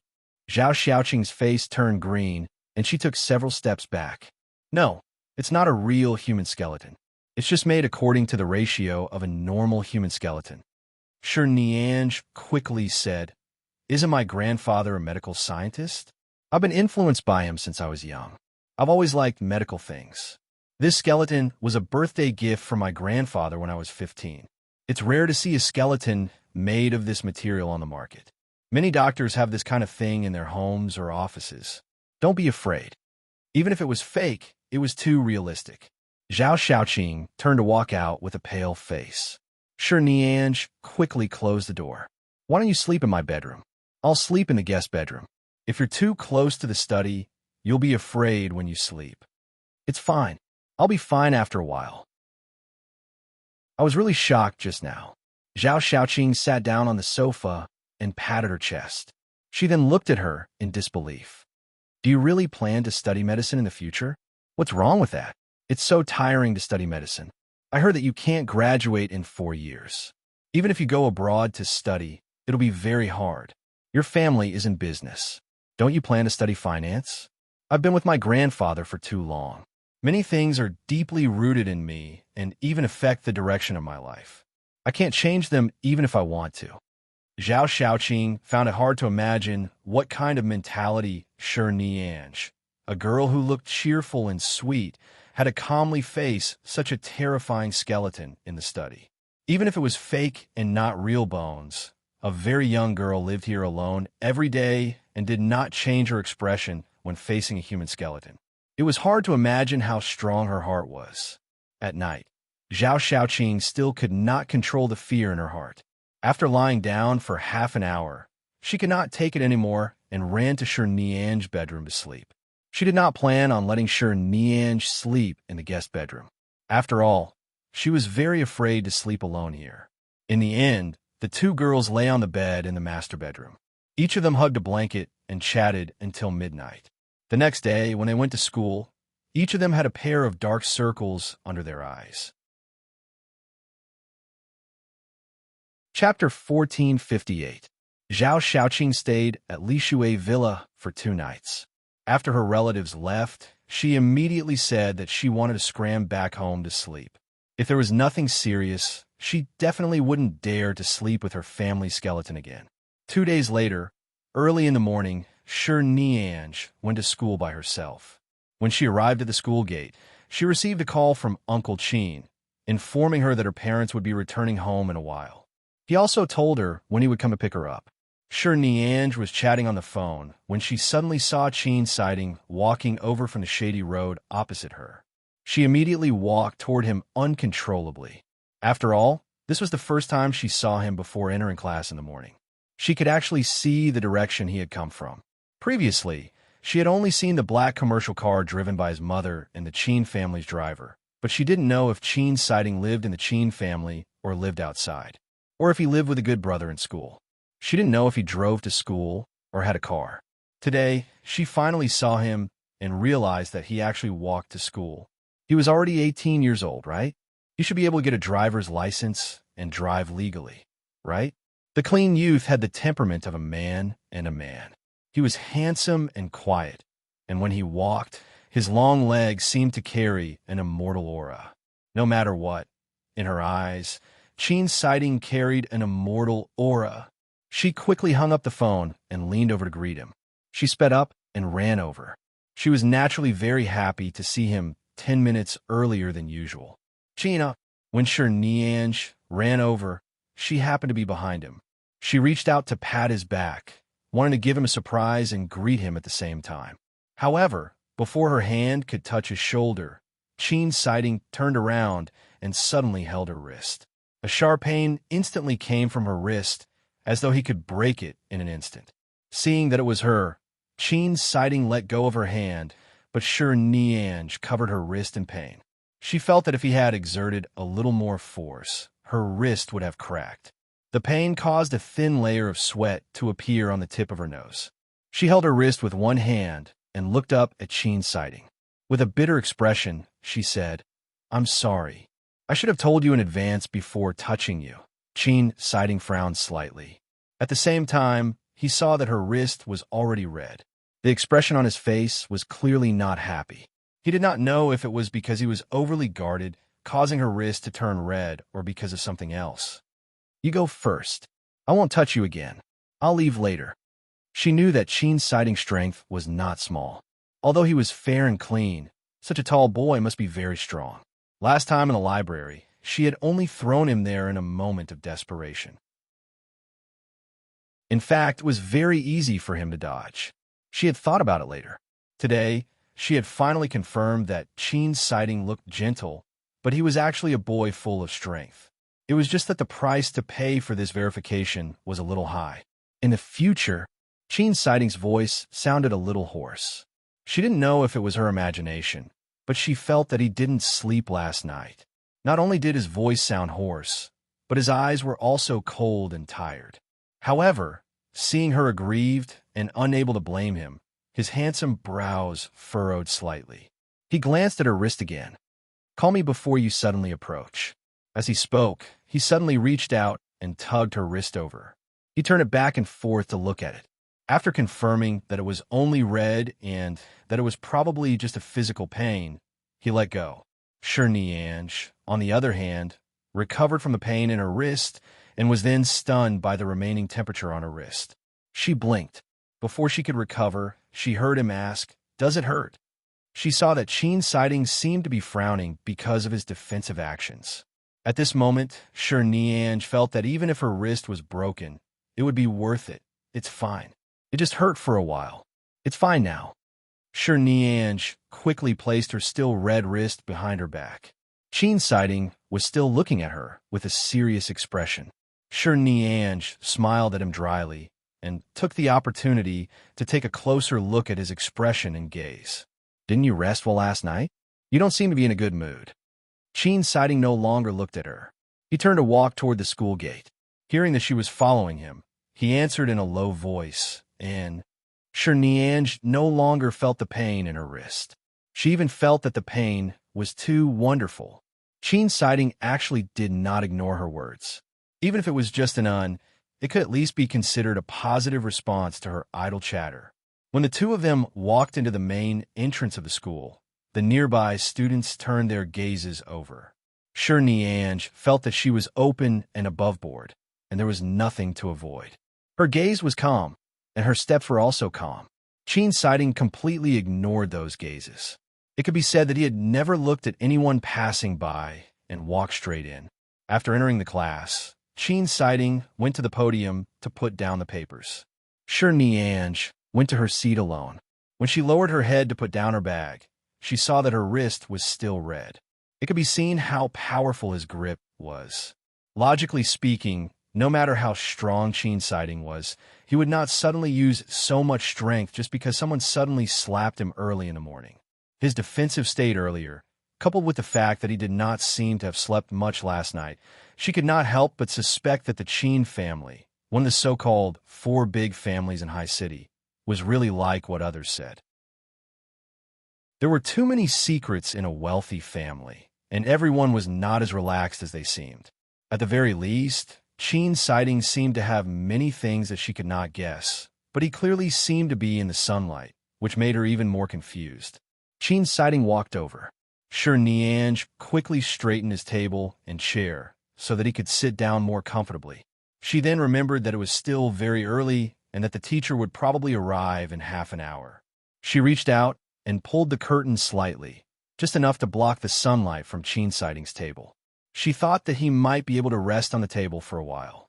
When Chin Sighting walked over, he saw her actions. He then caught a glimpse of her other careful actions. At the same time, he saw the mark on her wrist that had yet to fade when she went to pull the curtains. He did not say anything and only turned back to instruct the Lifestyle Committee member. The Lifestyle Committee member nodded in surprise and stood up to leave.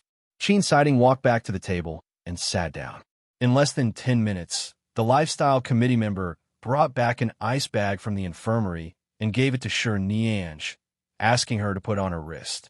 Sure Nianj looked at the ice bag that suddenly appeared in front of her and turned to look at Chin's Sighting in surprise. Seeing that he was flipping through his notes and not looking at her, her heart instantly swelled. Chapter 1459. How Xiaoxia was a few minutes late today. After entering the class and sitting down, he saw that the teacher had yet to arrive. He quickly called out to Sure Nianj from behind. Nian, quick, lend me the papers from last night to copy. My parents quarreled at home last night, causing me to go downstairs and wander around for half the night without doing my homework. Later, I was too sleepy and didn't write. Teacher Zhao will be here soon. Quickly lend it to me to copy. I promise I'll finish in 5 minutes. All right, I'll look for it. Sure Nianj turned back and saw how Xiaoxia's anxious expression.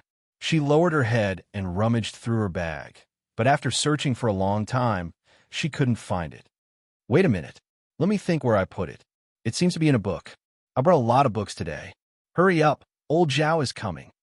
Every time Zhao Xiaoqing entered the class, she would hand her papers immediately. How Xiaoxia knew her habit. He knew that she didn't have any papers in her hands, so he could only look for Sure Nianj in front of her to save her. However, Sure Nianj did bring a lot of books today. She didn't know where she had placed them. Seeing how anxious the little fatty was, she said, "Why don't you copy Almighty Chin's papers first?" All right, that's even better. Almighty Chin's accuracy is 100%. I'll just copy 2/3 of it. I'll just write the rest randomly. Old Zhao definitely won't find out that I copied it. How Xiaoxia nodded repeatedly. Sure Nianj saw that Chin's Sighting, who was sitting by the side, heard her words but did not react. She picked up his bag and placed it on her lap. She opened it and searched.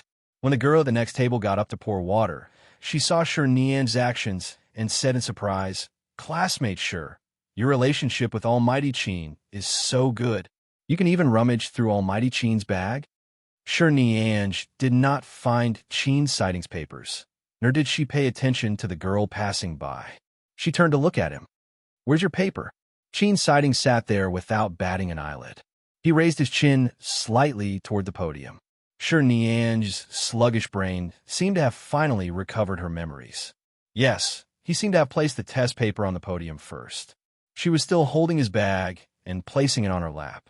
Seeing that he could not borrow their papers, How Xiaoxia hurriedly went to the side to borrow them from others. Zhao Xiaoqing sat in the back and looked at Sure Nianj, then at Chin Sighting. She chuckled and lowered her head to send Sure Nianj a message. Almighty Chin actually let you search his bag. He's not angry. Nian, how did you do it? Isn't that too awesome? Sure Nianj felt her phone vibrate in her pocket.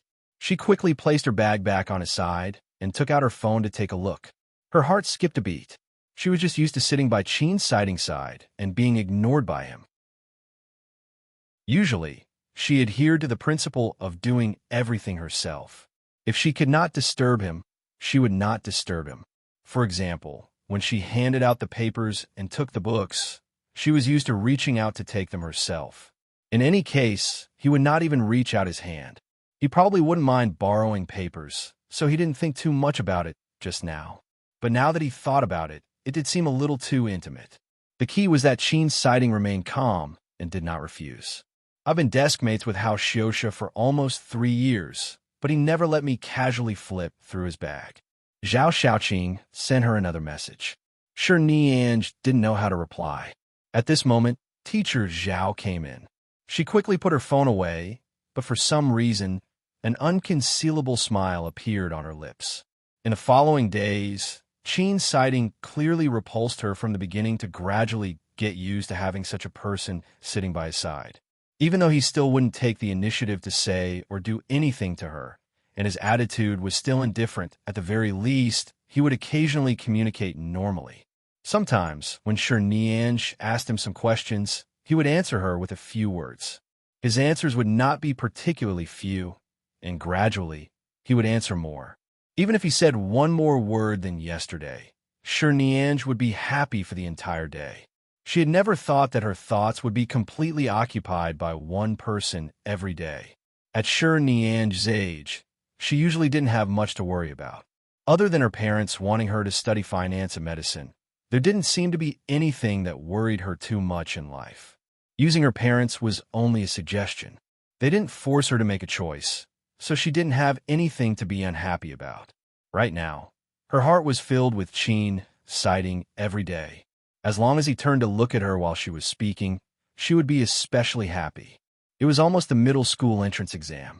Recently, the third-year students had entered the state of studying until 9:30 a.m. every day. Everyone's faces were much more haggard than 2 months ago because they were too focused on the exam and revision. Recently, because her parents had returned to China, she had to be brought back to the Shi family by Uncle Qin every day. At night, she had to accompany her parents to chat and do her homework. She could only sleep after 11:30 a.m., but her sleep quality had always been good. When she woke up in the morning, she was in a good state. Furthermore, there was a top student sitting beside her. Right now, Qin's sighting would answer most of her questions about her studies. Her grades had improved by leaps and bounds. She couldn't be ranked at the top of the school year, but she definitely wouldn't be at the bottom. She placed the thermos cup she brought in the morning on Qin's sighting's table. This is the fruit tea Annie made. I left it in the fridge last night. It's cold and especially delicious. Try it. Qin's sighting glanced at her and looked away. He did not drink it. It's not the very sweet kind. It's just a very pure fruit tea. Everyone has tasted the milk tea powder I brought to our class last month. You've tasted it too.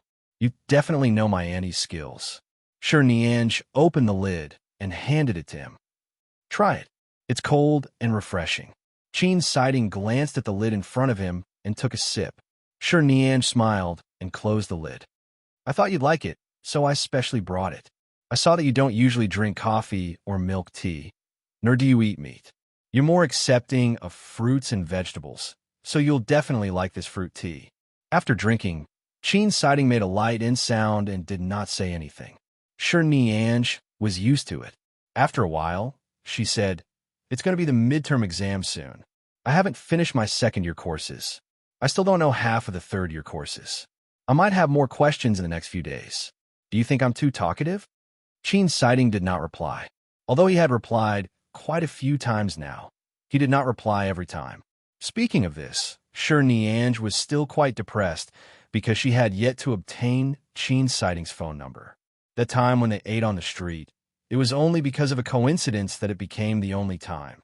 Later on, even if she wanted to meet him in the school cafeteria, she did not have the chance. Chapter 1460. Before the midterm exam, Shi Nianj had endured for many days like everyone else. When the results came out, it could be seen that she had worked very hard. Previously, when she was in the second year of high school, her grades were only above average. When she was in the third year of high school, she could understand a portion of the curriculum and work hard to revise. In the end, she could obtain more than 100 points in the midterm exams. The teacher was already very satisfied with her current results and encouraged her to continue working hard.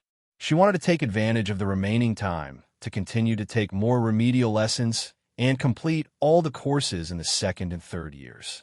This way, if her ranking could continue to rise during the final exam, the teacher would definitely not let her grandfather down. Without a doubt, Sheen Sighting's results were still first in the school year. It was said that he had been first in the school year for a long time. No one could shake this first place. According to Shur Nian's observation of him, she found that although he would listen in class, he was not overly focused like other top students, nor was he the type of person who lowered his head to focus on learning. He seemed to be blessed by nature and had an absolute ability to absorb all kinds of knowledge. In addition, he was also very serious. Unlike other rich kids who dawdled around every day, his life was bright, clean, and had an accurate direction. Gradually, he seemed to have become her wind vane in school every day. Then look, the total score is 185 points lower than yours. Last month, when you lent me your notes to copy, I said that if I can reach the passing mark and exceed the estimated score by at least 50 points, you should give me your phone number. Look, I've exceeded quite a bit. You're right. Sheen Sighting nodded. You're right. You're right. Sheen Sighting did not answer. Although she was the one who suggested it, and he did not speak or agree, he did not reject it. Shur Niang had no choice but to compromise. How about this? During the final exam, if my results are more than 30 points higher than now, you'll give me your phone number? Sheen Sighting did not look at her, as though he did not hear her. Shur Niang did not want to be discouraged, but she still felt a little hurt. He clearly did not reject her at that time. It was just a phone number. It wasn't like she would disturb him after the exam. It happened to be a rare 2-day weekend. Recently, the school had been too tight. They could only rest for half a day on Sundays. It was rare for them to have 2 days of vacation. Zhao Xiaoqing asked Shur Niang out to shop. She was wearing a beautiful floral dress and held her arm as they walked. Didn't you do well in the exam this time? The teacher already said that you, a student who skipped a grade, was ranked in the top 300 of the school year. You've left all the students at the bottom of our class behind. Why are you still so listless? Who provoked you? Shur Niang forced a smile. No, it's probably because in my current situation, I can only shake off the last few with this bit of ability. However, the hundreds of people in front of me still need to continue looking up to me. It's really too difficult to catch up.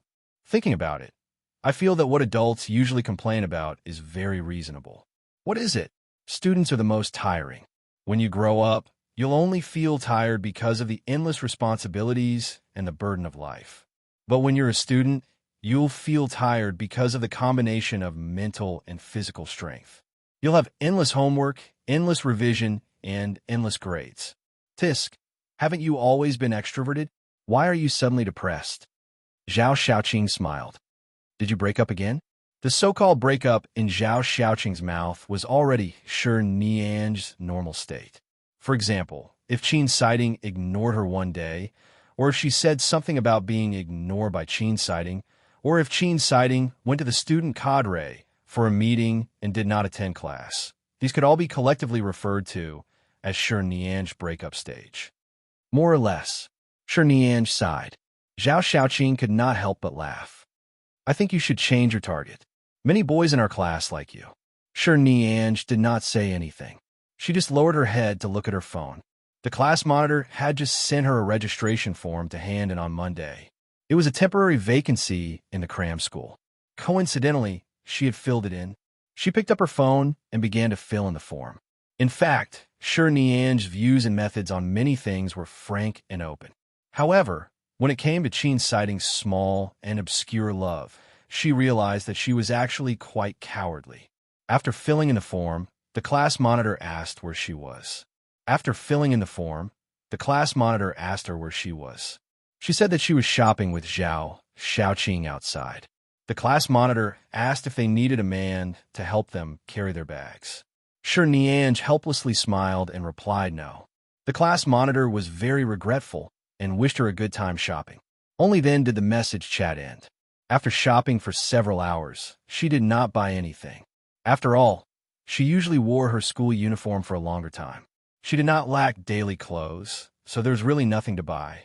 Seeing that Shi Niange had been listless, Zhao Xiaoqing invited her to the dessert shop to eat a chocolate donut before the two of them went home. During the rare 2-day break after the midterm exam, Shi Niange's emotions could not come up. After shopping for a day, she returned home and stayed in seclusion. Occasionally, she would call her grandfather to report her academic results. Occasionally, she would look at some suitable learning materials that her grandfather had sent her. When she had nothing to do, she would look at the human skeleton in the study room and observe the position and composition of every bone. She did not feel sleepy even after counting them one by one. However, there seemed to be something pressing down on her heart. Her mind kept flashing with the image of Qin's sightings in different expression after seeing her results. She could only blame herself for not working hard enough. She dared to show off in front of him with her mediocre grades. It was already good that she did not get mocked by him. What encouragement could she hope for? He did not owe her anything, and there was indeed no need for him to encourage her. On Sunday night, Shi Niange packed up her study materials and books. She had to return to school tomorrow. After showering, she lay on the bed and closed her eyes. Her mind was filled with Qin's sighting. She raised her hand and knocked her head. She should find time to help out in her grandfather's laboratory for a few more days to distract herself. She then recalled that she had yet to show her results to her parents. A while ago, after her parents returned to China, they returned to America after staying at home for half a month. Right now, it was daytime in America. She got up and took a photo of the papers with her phone before sending it to her parents. A few minutes later, she went to warm a glass of milk for herself and was about to drink it when she heard a message from her phone on the bed in the bedroom. She thought that her parents had replied to her after seeing her results. She drank the milk carelessly. After a long while, she slowly returned to the bed. She lifted the blanket and prepared to lie down. She picked up her phone and casually swiped it open to take a look. In the next moment, Shi Niange's expression fell into an unprecedented emptiness and blankness. She even forgot to breathe. When she returned to her senses, she took a deep breath and stared at the unfamiliar number and text message on the screen. She saw that there were only 3 cold words on it: Qin's sighting. Chapter 1461. Shi Niange stared at the 2 words, wishing that she could stare a hole through the phone screen. Her number was written on his notes when she made the suggestion before the midterm exam. She had only casually written a string of numbers, but she had indeed written it in front of him. He knew it was her number.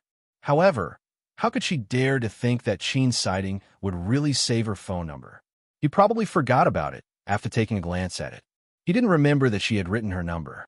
Now it seemed that not only did he remember, but he might have also saved her number on his phone. Oh my God, she couldn't imagine. Who would be able to fall asleep? Shi Niange held her phone and looked at it for a long time before noticing that this message was sent 15 minutes ago.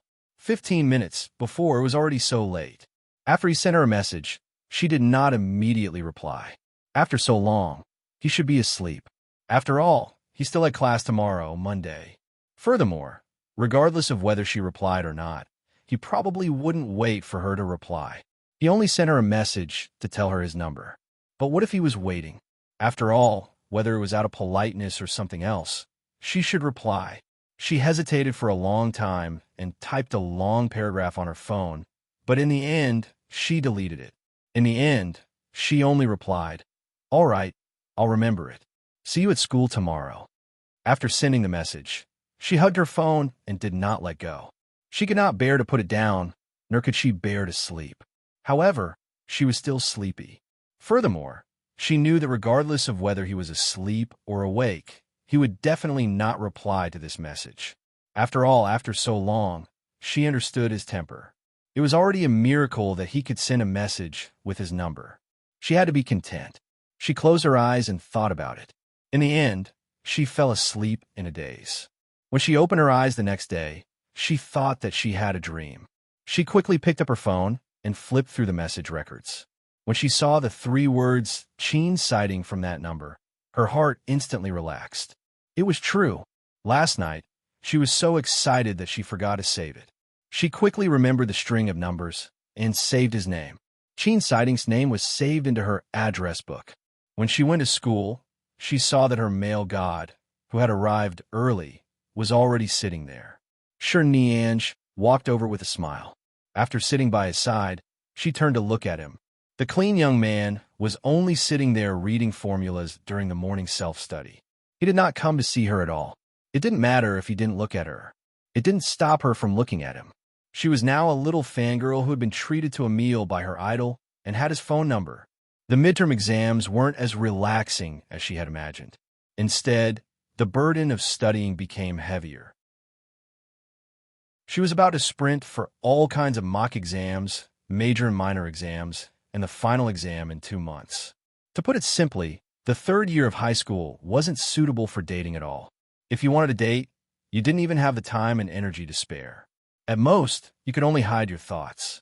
Shi Nianj also calmed down a lot after obtaining Qin Sighting's number. She never called or sent him a message. She still maintained the state of sitting by his side in class every day. After a few exams, it was finally the end of the term. After the final exam results were released, Shi Nianj's score was 40 points higher than the midterm exam. Her ranking in the school year had also advanced by about 20 places. Although she was still ranked at the bottom, at least she had improved. She did not have the ability to be a top student. In addition, because she had skipped a grade, the teacher was still satisfied with her results. He even took some time out to ask her to go to the office and help her explain all the questions she had done wrong. This was to prevent her from encountering such a difficult problem in the next exam. Shi Nianj was also serious in her studies. Although she had been a little tired these few months, her ability to accept was considered strong. Even now, she did not feel any psychological pressure. It was almost winter break and the spring festival. The holidays for the third year of high school wouldn't be too long. After the final exam, they still had to study in school for about a month. They would only be able to officially take a break when the new year was approaching, but the break was only about 20 days. It wasn't easy for her to finally be able to take a break. There were only 4 to 5 days left before the spring festival. Shi Nianj's birthday was in February of the Gregorian calendar, the first month of the lunar calendar. It happened to be her birthday during the holiday. The day before the holiday, Zhao Xiaoqing gave her a beautiful and exquisite crystal box, saying that it was a gift for her to come of age in advance. That's right. After this birthday, she would be 18 years old. Hao Xiaoxia was a fat, straight man. He didn't know what to give her. After asking around, he heard that girls were all foodies, so he prepared a gift box for her. Shi Nianj held the box and looked at the pile of puffy food inside. She didn't know whether to laugh or cry, but she still accepted it. After school, she specially carried it home. As it was almost the spring festival, her parents were on leave. It was rare for them to fly back to spend the new year together. Shi Nianj placed the gift in Li Shui Villa and followed Uncle Qin back to the Shi family. The Shi family had many relatives, but because her parents had moved out to live alone very early and rarely visited their relatives, there were only the 3 of them during the spring festival. Then, on the second day of the new year, they would go to her grandfather's place to accompany him. However, her grandfather was even busier than these young people. He only went for a day before he chased them back, saying that he found them noisy. Until Shi Nianj's birthday. After all, it was the day she came of age.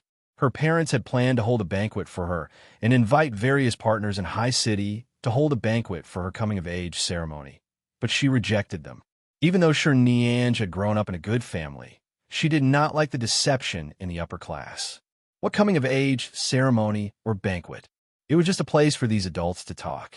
They could find any reason, but they could not let her be the reason. Then, her parents simply held a simple banquet for her at home. They bought cakes and gifts. Some of their friends who had a good relationship with the Shi family also came. Shi Nianj drank more or less.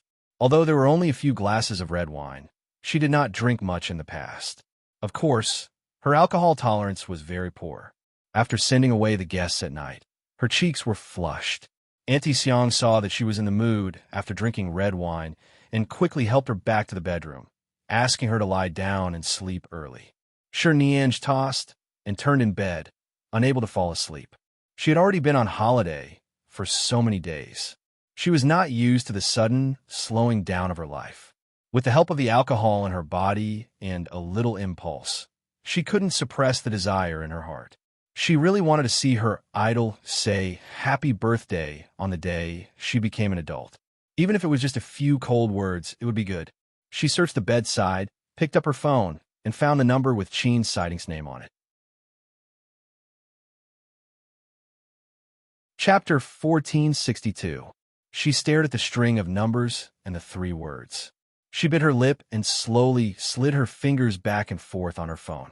After thinking about it for more than 10 minutes, her remaining rationality forced her to retract her fingers.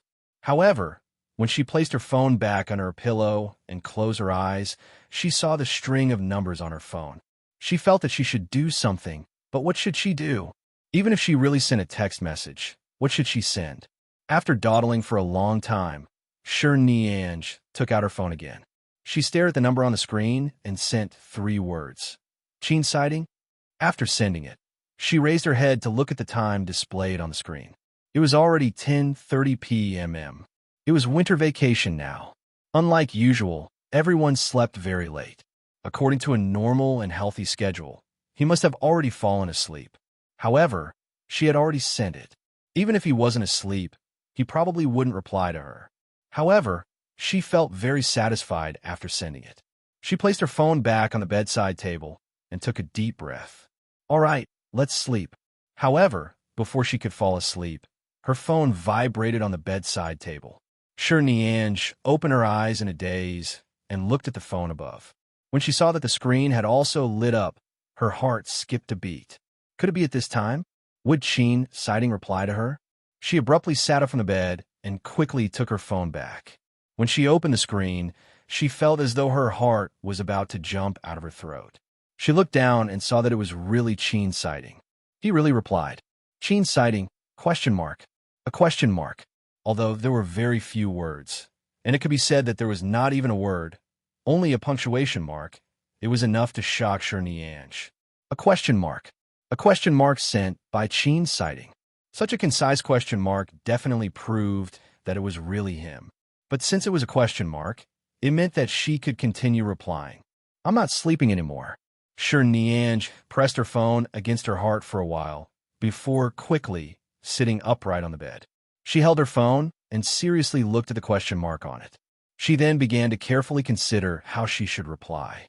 Then she slowly poked the screen with her finger word by word. Did I disturb your rest? She then carefully clicked send. Her phone soon vibrated again. He actually replied very quickly. No, I didn't disturb him. Then he shouldn't be reading or busy right now.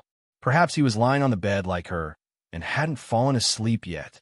Rounding it up, it was equivalent to Almighty Sheen lying down and chatting with her. She held her phone with one hand and quickly covered herself with the blanket with the other. She held her phone and muttered softly, calm down, calm down. I have to be calm. If this continues, I won't be able to continue chatting. What should she say now? Holding her phone, her face was full of sweetness, but also a little distressed. Then, she bit her lip and replied, The weather in High City has been quite cold recently. Do you go out often during the holidays? Be careful of the cold. School will start in a week. Be careful not to catch a cold. She could not hesitate anymore. If she continued to dawdle like this, Sheen's sighting might fall asleep. However, after sending it over, she looked at the content and regretted it. What did she post? What cold protection? What cold? She instantly covered her face and burrowed into the quilt, hugging her phone. She couldn't tell if she was upset or something, but there was a hint of sweetness in her heart. Her phone vibrated again. She lowered her head to take a look. It was another simple and cold word. And she paused for a moment and glanced at the time. There was less than an hour and a half left until the end of the day. But in this hour and a half, he could fall asleep at any time. Looking at the words that he had restored, there were only 3 words and 3 punctuation marks in total. However, Shernyange felt that these words were extremely beautiful. Looking at Sheen Sighting's words displayed on the screen, she felt that they were extremely warm and gentle. She was also afraid that if she continued speaking, Chin's sighting would find it annoying. She was afraid that if she chatted with him in the middle of the night, not only would she disturb his rest, but he would also feel that she was too long-winded. After all, in his eyes, they were only desk mates. He could only reply to her because they were desk mates. It was still a holiday, and they couldn't see each other usually. It was really not good for her to send him a message in the middle of the night without a reason. But what else could she say? Just say good night, and I'll sleep? Then her goal of sending him a message tonight would not be achieved. She just wanted to wish him a happy birthday. What should she send? Should she say, Almighty Chin, today is my birthday. Can you say happy birthday to me? She felt a little stupid. Or should she say, Dear deskmate, I'm 18 years old today. She felt even stupider. How could she let him know that it was her birthday today and take the initiative to say happy birthday? She turned back to look at her room. There was still a cake that a relative had sent over in the morning that she had not eaten and had forgotten to take down. She then looked at the crystal calendar by the side. Sure, Niange's eyes moved. She lifted the blanket and ran to the cake. She opened the cake box and moved the calendar on the table close to the cake. After thinking for a moment, she found her student ID and placed it by the side. Her date of birth was written on the student ID. After placing them together, she felt satisfied and used her phone to take a photo and send it to him. After sending it, she quickly sent a cute smiley face to him. Silence was better than words. He would understand, right? After sending this photo and the smiling face, the message was like a stone sinking into the sea. She did not receive a reply for a long time. Was he asleep? It was almost 11 o'clock. She had just come over to prepare the cake, the calendar, and her student ID. She had also taken a few photos to find a good and clear angle. It had been so long. He should be asleep. The sweetness in Niange's heart that was about to float instantly fell. However, when she thought about it carefully, to be able to receive a message from Chin's sighting on her birthday, and there were 3 of them, this could be considered a birthday gift to her. With this thought, she felt happy again. She took the cake out and asked Annie Xiang to put it in the refrigerator. She then closed the door and returned to bed. This time, she covered herself with a blanket, but she could not fall asleep. She had been wondering if he had seen her text message. Could it be that the photo had failed to be sent? He didn't see it? After thinking for a long time, she was afraid that he had really fallen asleep and did not dare to disturb him. After a few minutes, the phone in her hand vibrated again. She immediately picked it up and quickly swiped the screen. Chapter 1463. Chin's sighting. I just want to take a shower. Then, in less than 2 seconds, another message came in. Happy birthday. Happy birthday. Oh, Sure, Niange hugged her phone and rolled on the bed several times, unable to calm the joy in her heart. She looked at the 2 messages on the screen and childishly checked the words on the message. 10 words. There were 10 words on these 2 messages. He even wished her a happy birthday. Her life seemed to be complete at this moment. She resisted the urge to send him a string of She even added a hee-hee before good night. It was mainly because she really could not express the joy in her heart. He should know that she was happy, right? This time, after sending it again, she thought that he would not reply, but he actually replied very quickly. Good night. This time, she really couldn't sleep. Sure, Niange placed her phone aside and remembered to charge it. She then lay back on the bed and opened her eyes to look at the ceiling and the beautiful chandelier above. Her mind kept thinking about how he would reply to her message. Was he going to take a shower? He replied to her before taking a shower, and then he replied to her after taking a shower. Was he wearing any clothes? Wait a minute, what was she thinking? Sure, Niange raised her hand to hold her flushed face. She leaned against the pillow and took a long time to calm down. It was as though she was soaking in a honey pot. Although her phone was charging, Sure, Niange still held it in her arms all night. In the middle of the night, she felt that her phone was a little warm from the charging.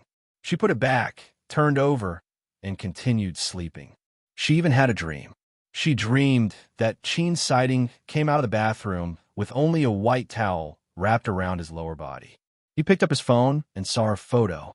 Then, his beautiful lips curled up slightly as he sent her 2 words, "Happy birthday." How could it be such a beautiful dream? Even though she knew it was a dream, she didn't want to wake up. In the dream, she carefully observed the handsome boy and looked at his back. When he put down his phone and turned around, she was so scared that she quickly covered her eyes. However, at this moment, the dream mirror was shaken up by the noisy alarm. She suddenly opened her eyes, raised her hand, and pressed the alarm on her phone. She wanted to continue the dream, at least to finish the dream, but it was useless no matter how she closed her eyes. Sure, Niange helplessly opened her eyes and picked up her phone to check the time. It was already past 6 in the morning. Every year, the day after her birthday, she would visit several relatives with her parents. Because it was still the first month of the spring festival, these days of visiting relatives would probably continue for another 2 or 3 days. 2 of his aunts lived far away in the neighboring province. Because it was a neighboring province, there was no need to fly there, so they had to get up early to drive there. She was about to put the phone back when she suddenly remembered what happened last night. She took it back and carefully opened the message page. She saw the messages from yesterday again. His words and hers were all inside, lined up as though they were chatting continuously. During the day, when she followed her parents to the neighboring province, Sure Niange would occasionally take out her phone to look at the chat records. She was even afraid that her hand would slip and accidentally delete the records. So after looking at them for a while, she carefully turned them off to prevent them from being deleted. For the next few days, any unhappy things seemed to have disappeared. As long as she took a look at the message records, she would immediately be happy. School would start in a few days. She really missed the days when she could sit by Qin's sighting side every day. 2 days before school started, her parents had to return to the company to start their busy schedule. This time, they were not flying to America, but to the branch office in Singapore for 2 months. After that, they would continue to go to America. In short, she might not be able to find time to return before the college entrance examination. At night, as Sure Niange packed her school bag for school the day after tomorrow, she thought about how she was about to see Qin's sighting again. There was a smile on her lips, completely unaffected by her parents' departure from the country.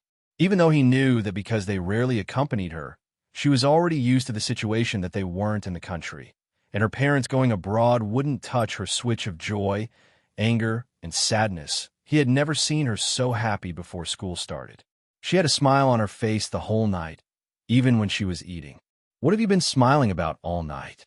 Sure Niange's adorable old mother, Madame Yangjinjin, could not hold it in any longer. No matter how much she did not accompany her daughter, she still wanted to care about her current life and study before she left. Seeing her mother push open the door and enter her bedroom, the smile on Sure Niange's lips did not fade. It's nothing. It's just that school is about to start. I'm in a good mood when I think about meeting my good friends and classmates. However, Madame Yangjinjin raised her brows and looked at her. She asked with a sensitive expression, "You've always had a good relationship with your former classmates. I've never seen you so happy when school started. Furthermore, this is the 3rd year of high school. Didn't you shout that you were pulled from heaven to hell overnight? Why are you so happy?" Sure Niange thought for a moment. Maybe it's because I've grown up. I feel that I can save a year of study time compared to others. It's like stealing a year. I'm a little happy. Enough of you. Madame Yangjinjin sat by her bed and pressed her unpacked school bag down. She then glanced at the phone she had placed by the bed. Recently, I've seen you hugging your phone and laughing foolishly every day. There are no calls or messages, and your phone is silent.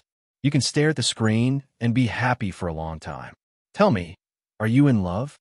Your father and I have never objected to what you should do at a certain age. Previously, when Tang Xiao chased after you, didn't we not object? We just told you to protect yourself. You've already grown up. You could decide for yourself. What else do you have to hide? It's not love. Not. Sure Niange realized that she could always be very calm about Tang Xiao's matter. Just as her parents had said, at which age would something happen? 18 years old was not considered puppy love, but after all, they were still students, so some feelings could only be buried under the surface. Many of her peers would not be too embarrassed to share them with others.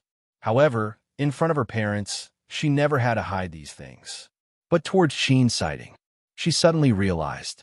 She actually felt a sense of shyness. She didn't know how to describe it. She felt that even if she mentioned Sheen's sighting's name in front of her mother, her heart would beat faster. Chapter 1464. Seeing that her mother wanted to know so much, Nianj said directly, I like someone very, very much, but I don't think he has any intention of getting a girlfriend. Besides, his personality isn't that approachable. I just feel that sitting by his side in class is very motivating. Mrs. Yang Jinjin raised her brows. Oh, a crush. You really have to experience all the things you should experience in your adolescence. You won't miss a single one. The corner of Nianj's mouth twitched. It can't be said to be a crush. Yang Jinjin took the opportunity to laugh at her. All right, I'll still say the same thing. Whether it's feelings or interpersonal relationships, it's fine as long as you know your limits. Dad and Mom won't interfere with your freedom. Protect yourself. Don't cross the line that you shouldn't cross. We won't interfere with other matters. Nianj picked up the new notebook and placed it in her bag. She then raised her eyelids to look at her. Then don't interfere with whether I want to apply for the finance or medicine department, okay? Her mother looked at her for a while and sighed. Before we came back, your father and I had a deep discussion about this matter. You weren't by our side since you were young. We can give you too little. Our child has grown up healthy. We really shouldn't force you to do anything. You decide for yourself. Nianj nodded. Hearing this, the only boulder in her heart was relieved. The following last day of vacation was really longer than the previous 20 days. She was so bored that she followed her parents to Sheeta Group's company for a walk. The top floor of Sheeta Group was basically not accessible, but she could enter. The top floor was an office area, but there were some leisure and entertainment places on the rooftop. There were bowling and swimming. She stayed inside for an entire day and looked at the time in boredom. She wished that time could jump to tomorrow morning. School would start tomorrow. Tomorrow, in the morning, she would be able to see Sheen's sighting. Nianj woke up an hour earlier than usual. Although she still had to wear her school uniform, she still specially got up to look for Annie Xiong to bring out the ironing machine. She ironed the clean school uniform in her room and put it on. She looked at Annie Xiong and said, Annie Xiong, I'm sorry. When it was finally time to go out, she went downstairs to take 2 pieces of bread and left. Seeing her anxious look, her parents didn't ask anything and just let her go. After getting into Uncle Cheen's car, she took a look at the time. Uncle Cheen smiled when he saw her like this. As he started the engine, he said, Girls nowadays seem to have stars in their eyes when they're in love. In what way was she in love? She disliked him and worshipped him for no reason. Okay? It was probably the kind of worship that poor students had for the top students. But was it that obvious? Forget it. It didn't matter if it was obvious or not. What was important was that she could see Sheen's sighting today. Perhaps it was because she was looking forward to it too much that she had been worried along the way that Sheen's sighting would not go to school on time today. Would he have something to do or something? Although he was in his 3rd year of high school, he would not take leave unless there was something important. Even many competitions had been postponed. After all, studying for the college entrance examination was more important. She worried the entire way. When she arrived at the school gate, she looked left and right when she got out of the car. She even glanced in the direction where she had met Sheen's sighting previously, but she did not see him. With all kinds of worries in her heart, she entered the school gate and entered the classroom. As soon as she entered the classroom, she lowered her head to check her uniform. Suddenly, she saw a white figure in front of her and almost bumped into him.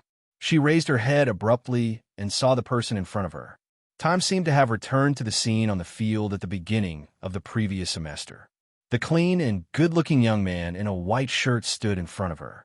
He glanced at her indifferently because she had lowered her head and almost bumped into him. The moment she met Sheen's sighting's gaze, her expression changed from confusion to joy. Then, her heart that had been floating seemed to instantly fall to the ground. He had actually arrived earlier than her. When she saw his clothes, she turned to look at the others around her. Why aren't you wearing your school uniform? Today was the first day of school. He should be wearing his school uniform. Qin's sighting was as calm as before. His gaze swept past her face, and his voice was as clear as a cold spring. I caught an early flight from Japan and arrived at school half an hour ago. I didn't go back to get my school uniform. Ah, he went to Japan? He wasn't in the country these days? Then on her birthday, did he reply to her message in Japan? Then what about your school uniform? She paused for a moment and found a topic that would allow her to talk normally and restore her inner reason and calm. Someone will send it over. It's almost here. I'm about to go get it. Qin's sighting glanced at the time and then at her. You're very early. Sure, Nianj had been worried that he would not come today. She was so worried that her palms were sweating, but on the surface, she looked calm and in a good mood. That's right. It's the first day of school. Even if you're a bad student, you have to show the attitude of a third-year student and be more positive. Besides, the early bird gets meat. Qin's sighting raised his brows coldly. What meat? What meat? Of course it's you, this fat piece of meat. Sure, Nianj smiled, but did not speak. She smiled at him and went to her seat to sit down. When she saw Qin's sightings bag by the side, the stone in her heart finally landed. Previously, she was worried that the teacher would change everyone's seats in the new semester. She was worried that Qin's sighting would take this opportunity to sit in another seat or ask the teacher to change her seat. However, judging from his attitude earlier in his backpack, he didn't have such plans. When Zhao Xiaoqing and the others entered the class, it was almost 7 o'clock. Everyone had not seen each other for a long time, and they had endless topics to talk about. They could discuss which boy's new hairstyle and which girl's new bangs were cut for a long time. Sure, Nianj did not participate in any of the topics. She only sat in her seat and placed the books neatly on the table. She then glanced at Qin's sightings bag and thought for a moment. She did not rashly search through his bag again. She only tidied up the scattered books and papers on his table. Looking at his handwriting, she felt that a good-looking boy's writing would definitely be very good-looking. This sentence was the truth. When Qin's sighting returned with his school uniform, he saw the neatly arranged books and papers on the table. He then glanced at the books on her table that were arranged at the same angle. Almighty Qin, happy new school! Sure, Nianj turned to him and smiled brightly. Chapter 1465. Seeing Qin's sighting sit down, Sure Nianj turned to look at him and used her eyes to describe his handsome and beautiful outline. She said, in a new semester, the teacher will rearrange the seats, right? I don't really want to change seats. Can the two of us not change? Qin's sighting raised his brows slightly and turned to look at her. Sure, Nianj smiled at him. Can I? Can I not change seats? He did not answer, but his gaze, which seemed to have seen through her, made her feel a little ashamed. However, she did not want to retreat. Her heart was already burning, but she remained calm on the surface. Regarding the change of seats, it was true. She had heard from House Xiosha that their class would change seats every semester. However, Qin's sighting had always been sitting here. Even if he changed seats, he was still alone. Firstly, he did not like to sit with others. Secondly, no one dared to come close to him and be frozen by an iceberg all day. Even if the teacher requested to change seats, he might not be able to. Early in the morning, she went from worry to relief to joy, and then to worry again. When the form teacher, Teacher Zhao, entered the class to call the roll, he simply asked everyone about the situation during the winter vacation and asked if they had any thoughts about changing seats. Almost half of the students said that they could change seats, whether it was men and women sitting together or friends sitting together. The teacher's idea was that those who were too close should not be together. Otherwise, it would be easy for them to chat with each other in class and affect the progress of their studies. Under the teacher's arrangements, everyone was changing seats one by one. Almost everyone was walking around the other desks with their bags and books. Sure, Nianj sat there motionless and did not say a word. Qin's sighting did not seem to be affected at all. Everyone else was walking around. He closed his eyes and sat quietly, pretending to sleep to pass the boring time. When Teacher Zhao realized that there was no movement from their side, he asked from the podium, Sure, Nianj, Qin's sighting, aren't the two of you going to change seats? In fact, Teacher Zhao was very surprised that Shi Nianj could actually sit by Qin's sighting's side for a week. Now that there was a chance to change seats, with Qin's sighting's temper, he would definitely get up and find another seat to sit down. This way, it would not be good for Shi Nianj to sit down again. However, neither of them stood up. Shi Nianj wanted to openly say that she didn't want to change, but the teacher was looking at Qin's sighting, so it wasn't convenient for her to speak. She only smiled at the teacher and brushed it off. Nian Nian, aren't you going to trade? The class monitor happened to come over from the front. He turned back to look in Shi Nianj's direction and pointed to the seat next to him with his eyes, indicating that she could sit next to him. Shi Nianj shook her head. The class monitor seemed a little surprised. After all, although she had sat at Qin's sighting's place for a week, she had very little interaction with Qin's sighting. The atmosphere between them was still very cold. With Shi Nianj's cheerful and lively personality, she shouldn't be very happy in such a cold atmosphere. She actually didn't plan to escape from that iceberg. I can sit here. I ranked 7th in the previous mock exam. That's not bad. I can also help you with your studies and tutor you. The class monitor placed his bag on the seat by the side, indicating that he didn't want anyone else to sit. His eyes were still looking in Shi Nianj's direction, clearly insisting that she go over. The class monitor was a tall and handsome boy with glasses. He had a buzz cut and always seemed to carry the heroic spirit of a student leader. Shi Nianj had not interacted much with him. It seemed like she had only brought Hao Xiosha to the infirmary and the hospital with him when she had a stomachache. Later on, they only interacted with each other in terms of their studies and did not contact each other in private. Seeing that the class monitor seemed to want her to go over, Shi Nianj did not want to go. However, Qin's sighting's completely cold attitude made her feel a little embarrassed. Teacher Zhao was still watching from the side. He signaled her with his eyes, clearly asking her to go to the class monitor's side. After all, Shi Nianj's grandfather had told him that he hoped that after Shi Nianj was promoted to the 3rd year of high school, someone would help her when she faced the pressure of her studies. Last semester, Teacher Zhao had told her to go to another seat, but this child's temper was really stubborn. It had been an entire semester, and she still hadn't changed. Now, she actually didn't plan to change. Seeing that Shi Nianj was still sitting there firmly, Teacher Zhao looked at Qin's sighting, who had been sitting there quietly with his eyes closed. Student Qin, do you and Shi Nianj plan to stay in your original position or change seats? Everyone was busy moving their books and things. Only a small number of people noticed the situation here, but they only took a glance and then went to chat happily with their new desk mates. The class was noisy, and Shi Nianj's heart was also noisy.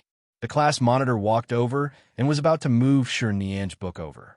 Shi Nianj saw that the teacher and the class monitor were planning to move her away from Qin's sighting. For a moment, she could not help but suspect if Qin's sighting had privately requested it from the teacher.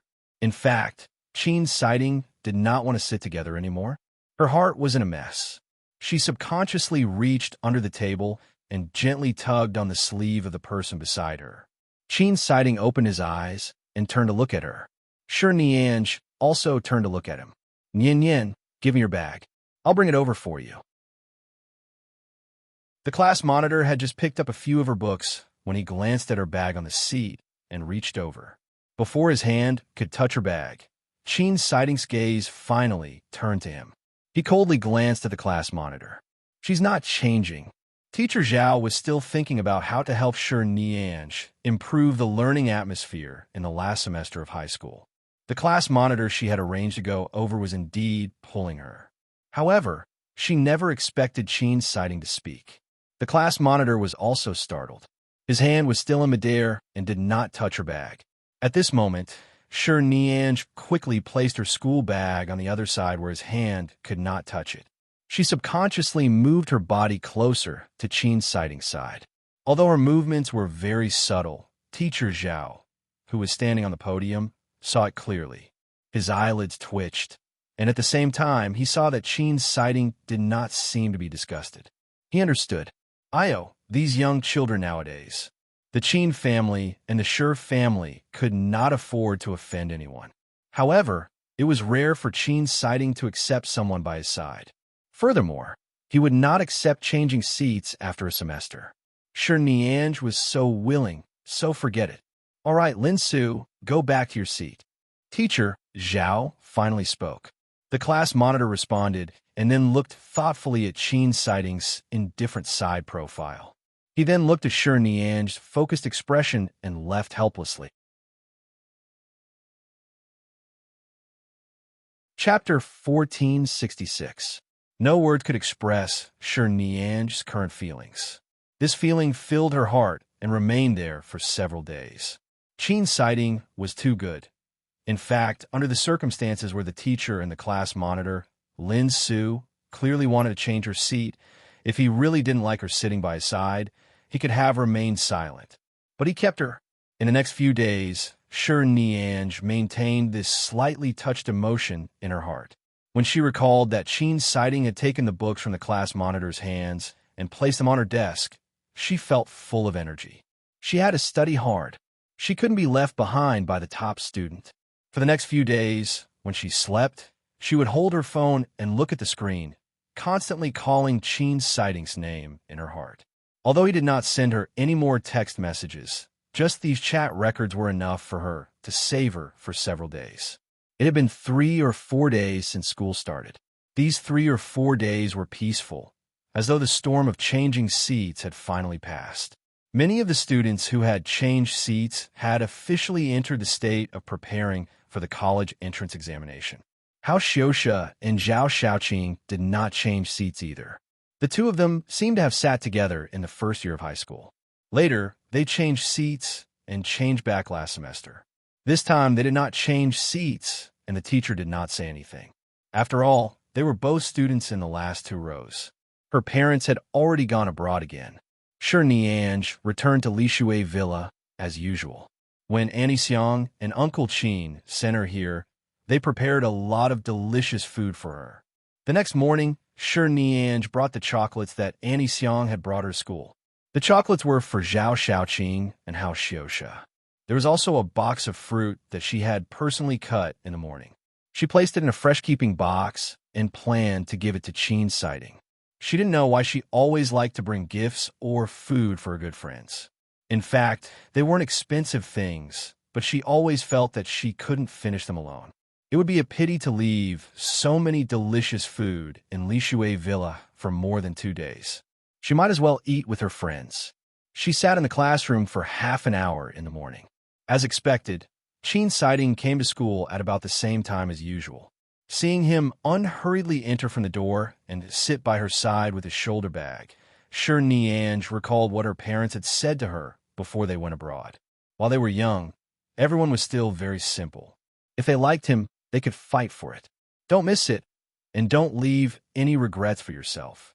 Thus, she looked at him with a pair of starry eyes. Qin's sighting also glanced at her.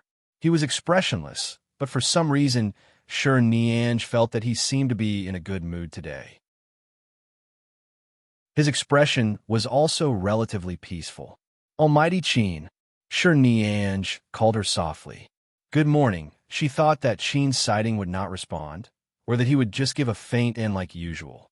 Unexpectedly, he opened his mouth and calmly said, Good morning. Sure Nianj's heart melted at this moment. She quickly lowered her head and pretended to check last night's homework. Her heart was beating so fast that she could only think of a way to calm herself down. Qin's sighting greeted her good morning. He had said happy birthday and good morning. She was fine. Very good. Very good. Although they did not change seats, everyone had changed seats this time. Therefore, her and Qin's sighting seats were moved from the row by the window to the row by the other wall and door. Behind them was Hao Xiuxia's side, which was the back door of the class. It was also the position where the teacher often stood outside to launch a surprise attack. This new position had a good line of sight. At the very least, there was no need to draw the curtains to block the blinding sunlight. There was a high wall next to her. When she was tired, she could lean against it for a while. When she sat here, Sure Nianj took the initiative to ask to sit against the wall. Qin's sighting agreed. He only changed his left and right seats with her. Everything else remained the same. Sure, Niange was actually a little scheming. This was because every time she was about to go out after class, she could talk to Chin sighting. For example, Almighty Chin, I'm going out for a while. I'm back. I'm going out to buy water. I'm going to get something from the teacher. As he was sitting outside, she had to tell him if she wanted to go out from her seat. This way, there would be more space for communication. Right now, he would more or less respond, even if it was just a in. After another half a month, because sure Niange remembered the time Chin sighting would arrive at school, she kept the time and waited outside the school gates.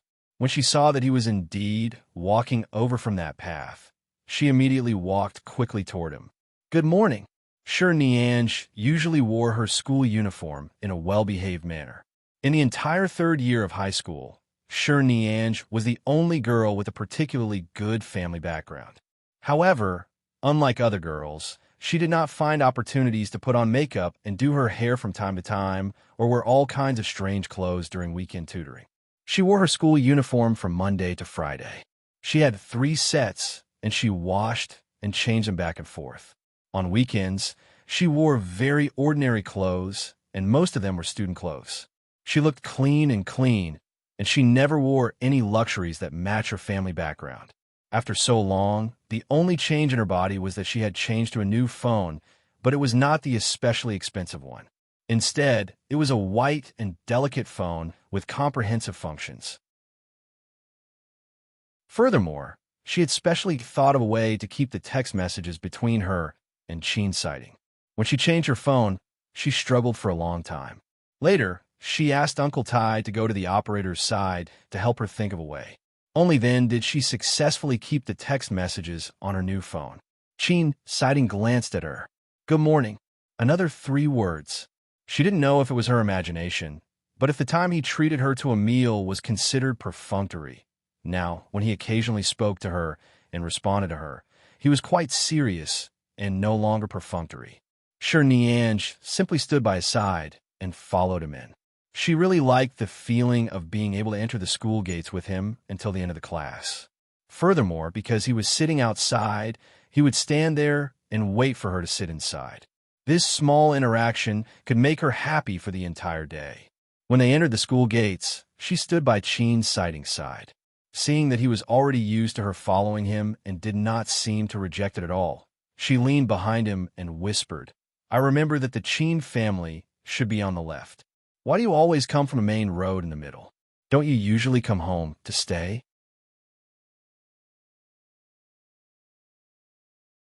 Chapter 1467. Chin sighting glanced at her. You don't live in this direction. How do you always bump into me? Sure Niange choked. Yes, the Sure family and the Lishui villa she was currently living in were on the right. This morning, she had specially waited for him under the tree on the middle road. How do you know which direction I live in? Every day, when I enter and exit the school gate, I'll occasionally see where you get off the car. So you specially watched me get into the car? Did you see which direction I went back in? Sure Niange's eyes lit up. Chin sighting slowly answered, I saw it once. Just once? You're sure that I'm not in this direction? Just once. Sure Niange said as she looked at him with a meaningful smile.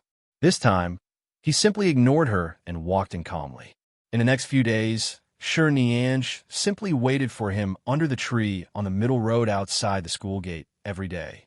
Anyway, she said that she was passing by, and he knew that she was just spouting nonsense. He did not expose her. It was quite good to enter the school gate peacefully. It was almost April in High City. It was cold in spring and freezing in autumn.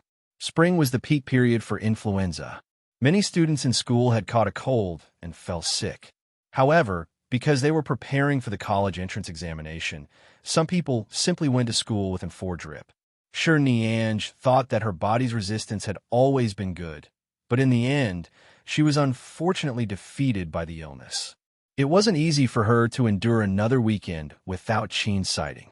On Monday morning, she was about to wait for him under the tree outside the school gate as usual, but she really couldn't get out of bed. Afraid that she would be late, she could only call Uncle Chin. Uncle Chin usually wasn't at the Sure family's side. His house was nearby, and he drove for 5 minutes to Lishui Villa. Chernianj struggled to get up from the bed to wash up. She felt dizzy and could not hold on any longer, but the teacher had said that she should not take leave if she could. Since everyone had endured it, she would not be so delicate. At most, she would not attend morning exercises and physical education classes during the day. She would just lie in the classroom. Uncle Cheen saw that her expression was too ugly and asked her if she wanted to take a day off. She didn't agree. After packing up, she got into the car. In fact, this place was only 10 minutes away from the school. Uncle Cheen handed her the thermos cup and asked her to drink more water. When Chernianj took it, she deliberately avoided his hand, afraid that Uncle Cheen would find out that she was having a fever. She had just woken up. Although she had a fever, it could not be seen on her face. She could only see that she was a little haggard. She sat in the car with her eyes closed all the way until the car stopped outside the school gate. Uncle Cheen turned around to look at her and saw that her cheeks were already showing signs of redness. She sat in the back seat dispiritedly and leaned her head against the window. She was sleeping soundly.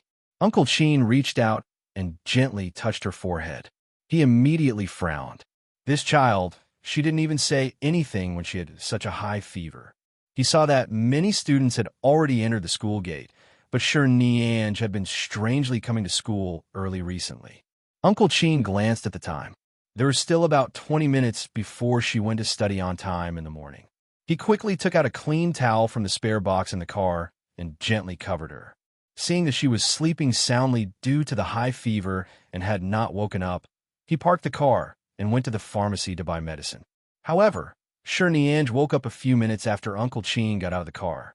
When she opened her eyes, she was a little confused. She raised her hand and touched her surroundings. She wanted to sit up properly and get out of the car, but the moment her head left the window and her body moved, it was as though there was a large pool of water spinning in her mind. It made her dizzy, and she even felt like vomiting. At that moment, she leaned back and closed her eyes, not daring to move. Uncle Cheen. Her voice was slightly hoarse as she leaned against the car. She didn't know if Uncle Cheen was sitting in the driver's seat. She hummed in discomfort. Uncle Cheen, help me go. Under the tree in front, her voice became softer and softer. In the end, she didn't know what she was saying. She raised her hand and weakly put it down. She leaned her head against the window. She felt that the window was very cold. Sticking her head here would make her feel much more comfortable. Uncle Cheen went to buy antipyretics and returned. As he walked, he called a Sure family's helper. Andy Seong had returned to her hometown for the past few days and wasn't in High City. She could only find someone Chernianj trusted and was familiar with to take care of her. Otherwise, she would be worried if she went to school like this.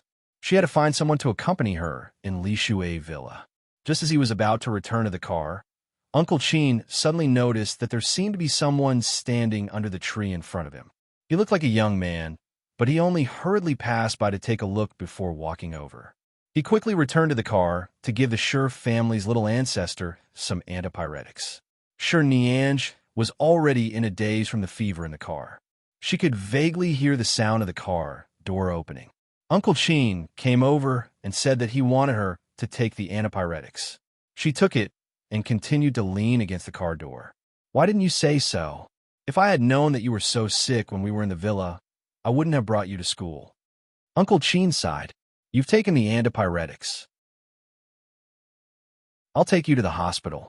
No need. Chernianj spoke hoarsely, but her head was still aching. She closed her eyes and asked hoarsely, What time is it now? 6:45. Chernianj frowned. Almost every day, she met Cheen siding under the tree from 6:50 to 7 o'clock a.m.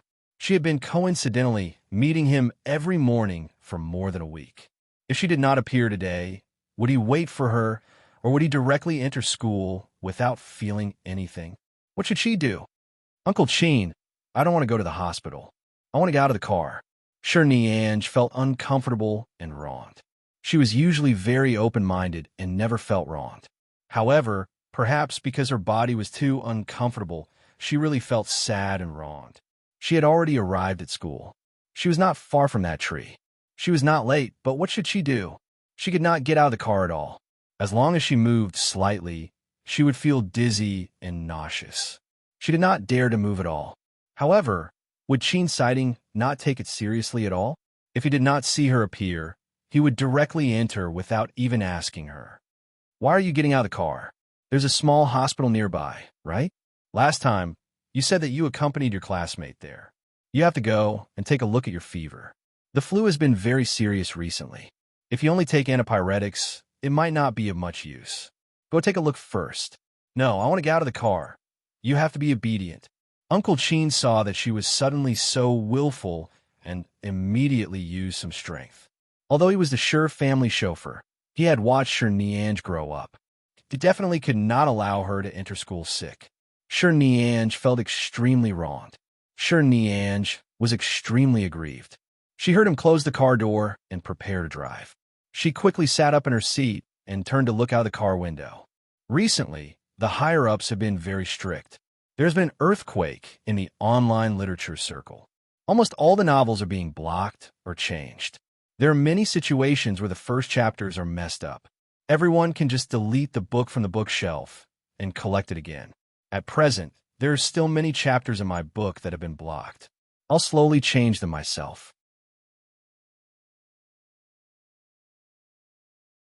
Chapter 1468. Sure Niange immediately saw Qin sighting under the tree. However, he was standing there looking at his phone. She didn't know if it was because his phone suddenly rang when he walked there, so he stood there to take a look, or because he realized that she hadn't arrived, so he stood there waiting for her. But at least he was really there. Uncle Qin, afraid that this was just an illusion, Sure Niange quickly said, "Help me. Do me a favor. Let's go to the hospital first. We'll talk about the rest after your fever subsides." With that, Uncle Qin was about to drive away. "No, I can go to the hospital. Help me tell the boys standing under the tree that I'm taking leave today. There's no need to tell him that I'm sick. Just tell him that I have something to do at the last minute, and ask him to help me keep the class notes. I'll come back tomorrow." Sure Niange felt that it was difficult for her to say such a long string of words. After speaking, she closed her eyes to rest for a while. Uncle Qin turned to look in the direction she was referring to. He thought to himself that when he passed by earlier, that good-looking young man seemed to be standing there. Why hadn't he left yet? He turned to look at Sure Niange and seemed to have thought of something. "Did you make an appointment with him here?" "It's not really an appointment." Sure Niange was not in the mood to explain.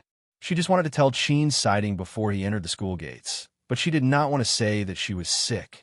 Right now, her mind was very confused. She subconsciously felt that he might be waiting for her and told him not to wait any longer. However, it wasn't easy for him to wait for her. She really wanted to see him. She felt so wronged. Her tears were about to fall. She pressed her face against the window and said weakly and helplessly in a hoarse voice, "Uncle Qin, please help me go and tell him." Seeing her anxious look, Uncle Qin sighed. "All right, wait." With that, he got out of the car. Uncle Qin looked at the time again and remembered the time Sure Niange had just taken the fever medicine in case the doctor asked about it. He then walked all the way to the tree and saw that the young man had shifted his gaze away from his phone. He walked over. "Hello, I'm the Sure family chauffeur." Qin sighting put down his phone and looked at him. "Our young mistress has something to do today. She might have to take a day off to rest. She asked me to tell you not to wait for her. Also, please help me make a copy of her class notes. She'll get it when she comes to school tomorrow." After Uncle Qin finished speaking, he felt that his mission was over. He turned around and left. Qin sighting did not speak at first. Then, he looked in the direction Uncle Qin had gone and the car parked not far away. He said, "There are only 100 days left before the college entrance examination. Why did she apply for leave?" Uncle Qin paused for a moment. Although he remembered that this young man seemed to be from the Qin family, Sure Niange was currently having a high fever. From his tone, it seemed as though it was unreasonable for him to ask for leave. He turned back unhappily and said, "She doesn't want to ask for leave, but who doesn't have urgent matters all year round?" "She's in the car?" Qin sighting had already walked over. There was no extra expression on his face, but his voice was indifferent and firm. Uncle Qin was stunned. "How did you know?" Hearing his tacit agreement, Chin's sighting did not answer. Instead, he looked at the car in front of him. If she wasn't in that car, how could she have known that he would be standing here waiting for her? Chin's sighting walked toward the car. Uncle Chin quickly went forward in surprise. I think it's close to your morning self-study time. You should enter the school. Is she sick? Chin's sighting completely ignored his words and changed the topic. Uncle Chin paused for a moment before saying, it's probably the flu. She's having a high fever. Open the car door. Let me take a look. It was an indifferent and commanding tone. He was not discussing with him. Perhaps because the person in front of him was from the Chin family, Uncle Chin did not feel that there was anything wrong with his tone. However, Sure Nianj had just told him not to let him know that she was sick. Now, not only did he say it, but Chin's sighting also wanted to see her. If he opened the car door, Sure Nianj would probably be very angry. She was already very sick. If I remember correctly, you're the little young master of the Chin family. After all, you're the young master of one of the 4 big families in High City. It's not good for me to offend you, but our miss doesn't want to see anyone right now. The little girl's condition isn't very good when she's sick, so it's understandable that she doesn't want to see anyone. You should enter the school. She originally wanted to force herself to come to school, but now that she's having a fever, she's a little dazed. I'll send her to the hospital right away. Uncle Chin's words were neither servile nor overbearing. Even though he was the young master of the Chin family, the Sure family was not a small character. Even if there was some ambiguous feelings between these young people, as an elder, he could not let Sure Nianj go when she was sick. Uncle Chin's words were neither servile nor overbearing. However, Chin's sighting remained standing on the spot. His gaze was indifferent and cold. I'll just take a look at her. After confirming that there's nothing wrong, I'll leave. Seeing Chin's sighting's seemingly indifferent but cold attitude, Uncle Chin hesitated for a moment. He recalled how Sure Nianj had been in a hurry to get out of the car and raise her head to look out the window. Perhaps she really liked this kid, or perhaps she just wanted to take a look at him to be at ease. It did not seem good for him to stop her. After hesitating for a moment, Uncle Chin said, just you wait. With that, Uncle Chin turned to open the car door at the back. He looked at Sure Nianj, who was leaning against the car door. Her face was getting redder and redder because of the fever. She did not move. Nyen Nyen. There was no response. Miss. There was still no response. Uncle Chin was worried that something had happened to her because her fever was too serious. He quickly let go of the car door and leaned close to touch her forehead. With this touch, he frowned even more. He turned around and saw that Chin's sighting had already walked over. The fever is too serious. I called twice, but there's no reaction. We have to go to the hospital. Chin's sighting was outside the car door. He leaned down slightly and saw Sure Nianj, who was sitting motionless in the car. Her neck was already red, but there was no reaction. Uncle Chin was about to close the car door and drive to the hospital. However, at this moment, Chin's sighting raised his hand and pressed it against the car door, stopping him from closing it. The hospital opposite the school is only a small clinic. There are too many unknown causes for high fever. Don't go to a small hospital. Go straight to the fever clinic and emergency department of the city hospital. But the city hospital is too far from here. Nyen Nyen is behind. I'll drive. You take care of her from the back. His tone was still cold and commanding. Uncle Chin didn't know what he was thinking. An adult in his 40s was actually stunned by the aura of a child who wasn't even 20 years old. He subconsciously handed the electronic car key to him. Chin's sighting took the car key and threw his black shoulder bag into the car. He then signaled for Uncle Chin to get in the car and sit in the back to support Sure Nianj. He walked around the car, opened the door on the driver's side, and sat in. Chapter 1469. At this moment, Sure Nianj was completely unconscious, but she was not completely unconscious. Uncle Chin supported her from behind so that she could sit steadily. However, although Chin's sighting was young, his driving skills were not bad. He was fast and stable. When the lights changed at the intersection, he would not brake too quickly. Sure Nianj basically did not need to be supported, and she would not fall from her seat. However, Uncle Chin was still worried. He helped her buckle her seatbelt. After all, Sure Nianj was a young girl. It was not convenient for Uncle Chin to hold her with his hands. He could only occasionally hold her shoulders and head. Along the way, Chin's sighting did not speak. Uncle Chin glanced at the time and asked, "Don't you need to go to class?" "It's fine." Chin's sighting saw that there was a traffic jam ahead due to the morning rush hour. He decisively turned the car into a small road. There were quite a few cars on this road, and the road in the middle was very narrow. Even Uncle Chin, who had been driving for decades, had to drive carefully. However, Chin's sighting did not slow down at all and drove very steadily. After successfully driving past, he drove to the main road that was not blocked for the time being and successfully drove toward the road closest to the hospital. Uncle Chin turned to look at Sure Nianj, who was still sleeping with her head lowered. "I just gave her some fever medicine, but the medicine probably hasn't taken effect yet. It's still so hot. I don't know how long she had a fever last night.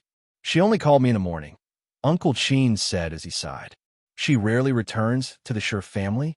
At this moment, Chin's sighting stopped the car at an intersection where the lights had changed. He glanced back through the rearview mirror and saw Sure Nianj pressing her forehead against the door in pain and frowning. Yes, Nian Nian has been very independent since she was young. Now that her parents are not in the country, she found a place near the school and has been living by herself. Uncle Chin sighed. "Thankfully, she called me in the morning and asked me to pick her up. Otherwise, if she maintained this state and stayed at home with a high fever for an entire day, who knows what would have happened." Chin's sighting glanced at Sure Nianj in the rearview mirror again. At this moment, the lights in front turned from red to green, and he drove the car forward again. When they arrived at the hospital, Uncle Chin quickly unbuckled her seatbelt and helped her out of the car. Chin's sighting got out of the car and was about to go in to help register when Uncle Chin suddenly recalled something. "Wait a minute. I'll go back to the car to get something. Help Nian Nian in first." As he spoke, he quickly helped Sure Nianj to Chin's sighting. When Chin's sighting reached out to help her, Uncle Chin quickly went to the car to take out the blanket. He also took out his wallet and ID card. Right now, he was equivalent to half of Sure Nianj's elder. If her illness was too serious, he would have to handle any procedures. He had to bring all of these with him. Sure Nianj's body was trembling from the fever. She could not stand at all. Her legs were weak. After being supported by Chin's sighting for less than a minute, her entire body fell down softly. However, the moment she almost fell, a strong arm grabbed her from behind and pressed her into his arms. Chin's sighting did not need to touch her forehead. Just by touching her back through her clothes, he knew how serious her fever was. "All right, let's go in." Uncle Chin walked over with something and rushed forward to drape a thin blanket over Sure Nianj. "She's still trembling. Wrap her with a blanket." Chin's sighting did not say anything. He only raised his hand to take it and wrapped it around her. When he saw that she could not walk at all and was about to stagger and fall after taking 2 steps, Uncle Chin quickly came over and said, "Let me do it. I'll send her in." "Thank you, young Master Chin. Go back to class." Chin's sighting did not reply. He reached down and carried Sure Nianj horizontally. He turned around and quickly walked to the main entrance of the hospital's fever clinic. Uncle Chin watched by the side and opened his mouth. He wanted to say something, but he felt that it was not appropriate for his girl to be suddenly carried. But at this time, cough, forget it.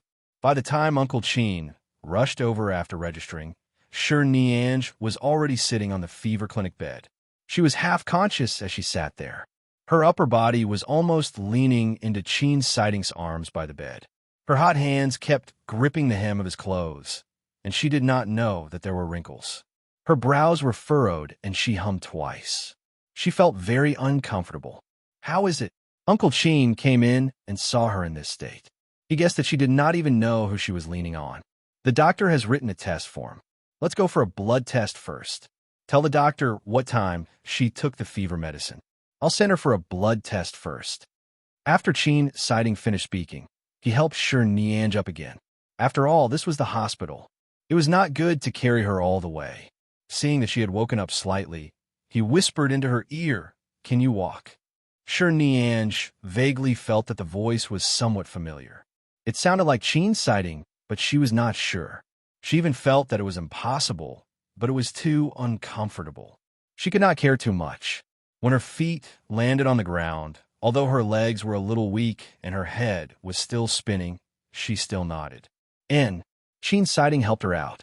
The place where the blood test was conducted was less than 100 meters away from the clinic. In the second half of the journey, she walked with some difficulty. Her head was almost leaning in his arms. Although it looked like she was being supported, in fact, she did not use any strength. She was being carried away. When the doctor came to draw blood, he saw that it was a little girl in school uniform.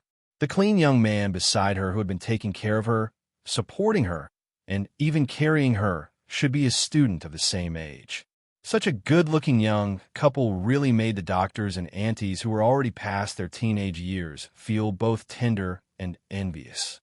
Seeing that the girl was still in a daze after her blood was drawn, the good-looking and tall boy almost carried her away. Aya, the love of school days, was really beautiful. The doctors and aunties covered their faces in envy.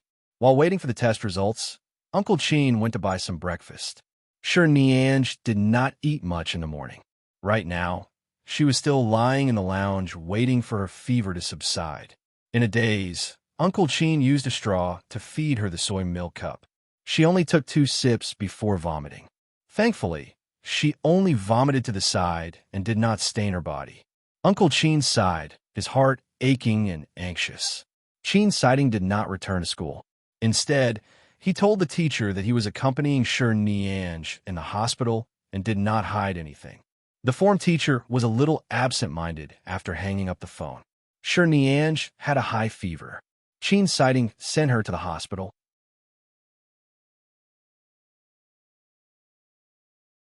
Chapter 1470.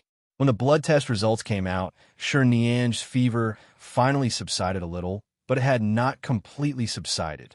When she first came to the hospital in the morning, her temperature was 39 degrees Celsius. It was already 10 a.m., and her temperature was 38.6 degrees Celsius. She was still running a high fever, but at least she wouldn't vomit after drinking some water. She lay in the hospital's lounge. As her temperature had dropped, she felt more comfortable and could finally sleep comfortably. Qin's sighting took the test results to the outpatient clinic and returned not long after. Seeing that she was still sleeping, he placed the results by the side. "How is it? What do the doctors say? Is it the flu or something?" "It's a cold, but it's already in the realm of influenza B. She'll have a high fever for a few days." After speaking, Qin's sighting looked at the time. "Has she eaten?" "Not yet. She can eat the breakfast I bought for her in the morning. I fed her some soy milk, and she vomited. However, she drank a few mouthfuls of water before falling asleep. It's okay. She didn't vomit. Think of a way to make her eat. Even if she vomits, she has to eat. She just took her medicine in the morning. She has to continue taking her medicine later. She can't go on an empty stomach," Qin's sighting said as he walked to the bed. The doctor said that there's no need to stay in the hospital for observation. Recently, there have been a lot of influenza viruses in the hospital. It's easier for her to be infected with influenza B here. Let her go back to rest, drink more water, and cool down physically. After the fever completely subsides, she'll be fine. Qin's sighting spoke and walked to the bed to look at Sure Nianj, who was still sleeping. "All right, I'll send her back later," Uncle Qin said as he looked at the time thoughtfully. Qin, sighting, glanced at him. "Did you take care of her after you went back?" "I should stay and take care of her, but I have something to do in the afternoon. The auntie who usually follows her closest has returned to her hometown. She'll only return to High City next week. As for the Sure family, I told them not to come after I sent her to the hospital. From the looks of it, I still have to call someone over. I'll call them over now." Qin's sighting glanced at Sure Nianj, who was still sleeping. However, Sure Nianj's home is indeed too far away. They'll probably arrive later. "I'll stay," Qin's sighting said. Uncle Qin looked at him in surprise. "You?" Qin sighting looked up at him. "Is there a problem?" Of course there was a problem. Although you're the young master of the Qin family, you're still a man and a woman. Our Nian Nian is so beautiful, and the relationship between the two of you is so Unclear. How could I leave you alone to take care of her? Uncle Chin didn't dare to say this. He only said, send her back first. Okay, I'll drive. Chin Siding stood up and left. When Shi Nianj was helped up again, she finally came back to her senses. Chin Siding was no longer in the lounge. She turned to look at Uncle Chin and was stunned for a moment before saying, Uncle Chin, why am I not in school? You still want to go to school with such a high fever? Do you want to be carried to the hospital by your classmates and teachers? Uncle Chin glared at her. All right, the doctor has already taken a look. It's just a viral cold. But if you don't pay attention, it might turn into influenza B. That'll be even more uncomfortable and won't recover so quickly. I'll send you back to rest first. After you go back, eat something, take some medicine, and then lie down and sleep well. Don't go to school for the next 2 days. How could she not go to school? Shi Nianj did not answer and was helped out of the lounge. When she was helped to the car, she opened the car door and sat in. She looked up and saw Chin Siding in the driver's seat. She was stunned for a moment, and her eyes were in a daze for a moment. Chin Siding? Previously, when she was in a daze, she seemed to feel that he was by her side. At that time, she thought she was dreaming or confused from the fever, but he was really here? Why was he here? Did he and Uncle Chin send her to the hospital together? All right, don't be in a daze. Your good classmate came to the hospital without even attending class. Let's send you back first. Uncle Chin patted her shoulder from behind. Shi Nianj finally returned to her senses. Only then did Shi Nianj return to her senses. She quickly sat in the car and sat by the driver's seat. She then poked her head out to look at the person sitting in front of her. It's really you? Chin Siding glanced at her through the rearview mirror and did not answer. Seatbelt. In fact, it didn't matter much even if she didn't wear a seatbelt when sitting in the back. However, her stamina wasn't good right now. If she suddenly braked, she might hit the front. Shi Nianj immediately buckled her seat belt obediently. She didn't dare to ask any more questions. As though she was afraid that this beautiful dream would be shattered, she didn't even speak. She just sat there, looking at Chin Siding in front of her, and then turning to look out of the car window. Even though her head still hurt, her heart felt sweet. She didn't know if it was because of the fever or her mood, but she felt that her feet were floating. Uncle Chin told him the location of Lishui Villa, and Chin Siding drove the car over. It turned out that Chin Siding knew how to drive. Usually, he didn't take the family car or drive. He walked to school. It seemed like he lived very close to the school. She just didn't know which one was closer compared to Lishui Villa. In fact, it took more than 10 minutes to drive from Lishui Villa to the school. He walked to school, so he was probably closer than her. Along the way, because of her body, Shi Nianj didn't have the strength to speak even though she was very excited. She just sat in the back and looked at Chin Siding from time to time. With Uncle Chin in the car, she was indeed too embarrassed to chat with Chin Siding. However, she felt satisfied just looking at his back view from behind. He would actually accompany her to the hospital. Earlier, she was a little upset that she had delayed his lessons because she was sick, but this frustration was dispelled by her joy and excitement. Shi Nianj sat in the back, the smile on her lips never disappearing. Uncle Chin sat by the side and saw everything clearly. He did not say much. After the car arrived at Lishui Villa, he helped her out of the car. So now, Chin Siding should know where she usually lived and had been her house. Shi Nianj saw Chin Siding help take out her bag from the car and turned back to look at him. Chin Siding returned the electronic car key to Uncle Chin and did not leave immediately. Instead, he walked in with them. Chin Siding actually entered her house. Shi Nianj's heart was about to jump out. Her head hurt, but in an instant, she carefully recalled if she had thrown any fruit peels on the ground when she ate the fruits at home last night. Did she confiscate any clothes on the sofa? Was there anything else that she had not packed? If the house was too messy, wouldn't it be embarrassing? Uncle Chin, I'm still alive, right? Shi Nianj looked at Chin Siding's figure walking in front of her. As Uncle Chin was supporting her, she leaned close to him and asked softly. Uncle Chin glanced at her strangely. What inauspicious words are you talking about? Isn't it just a fever? That's right. I feel like I might have lost my mind from the fever. This was too unreal.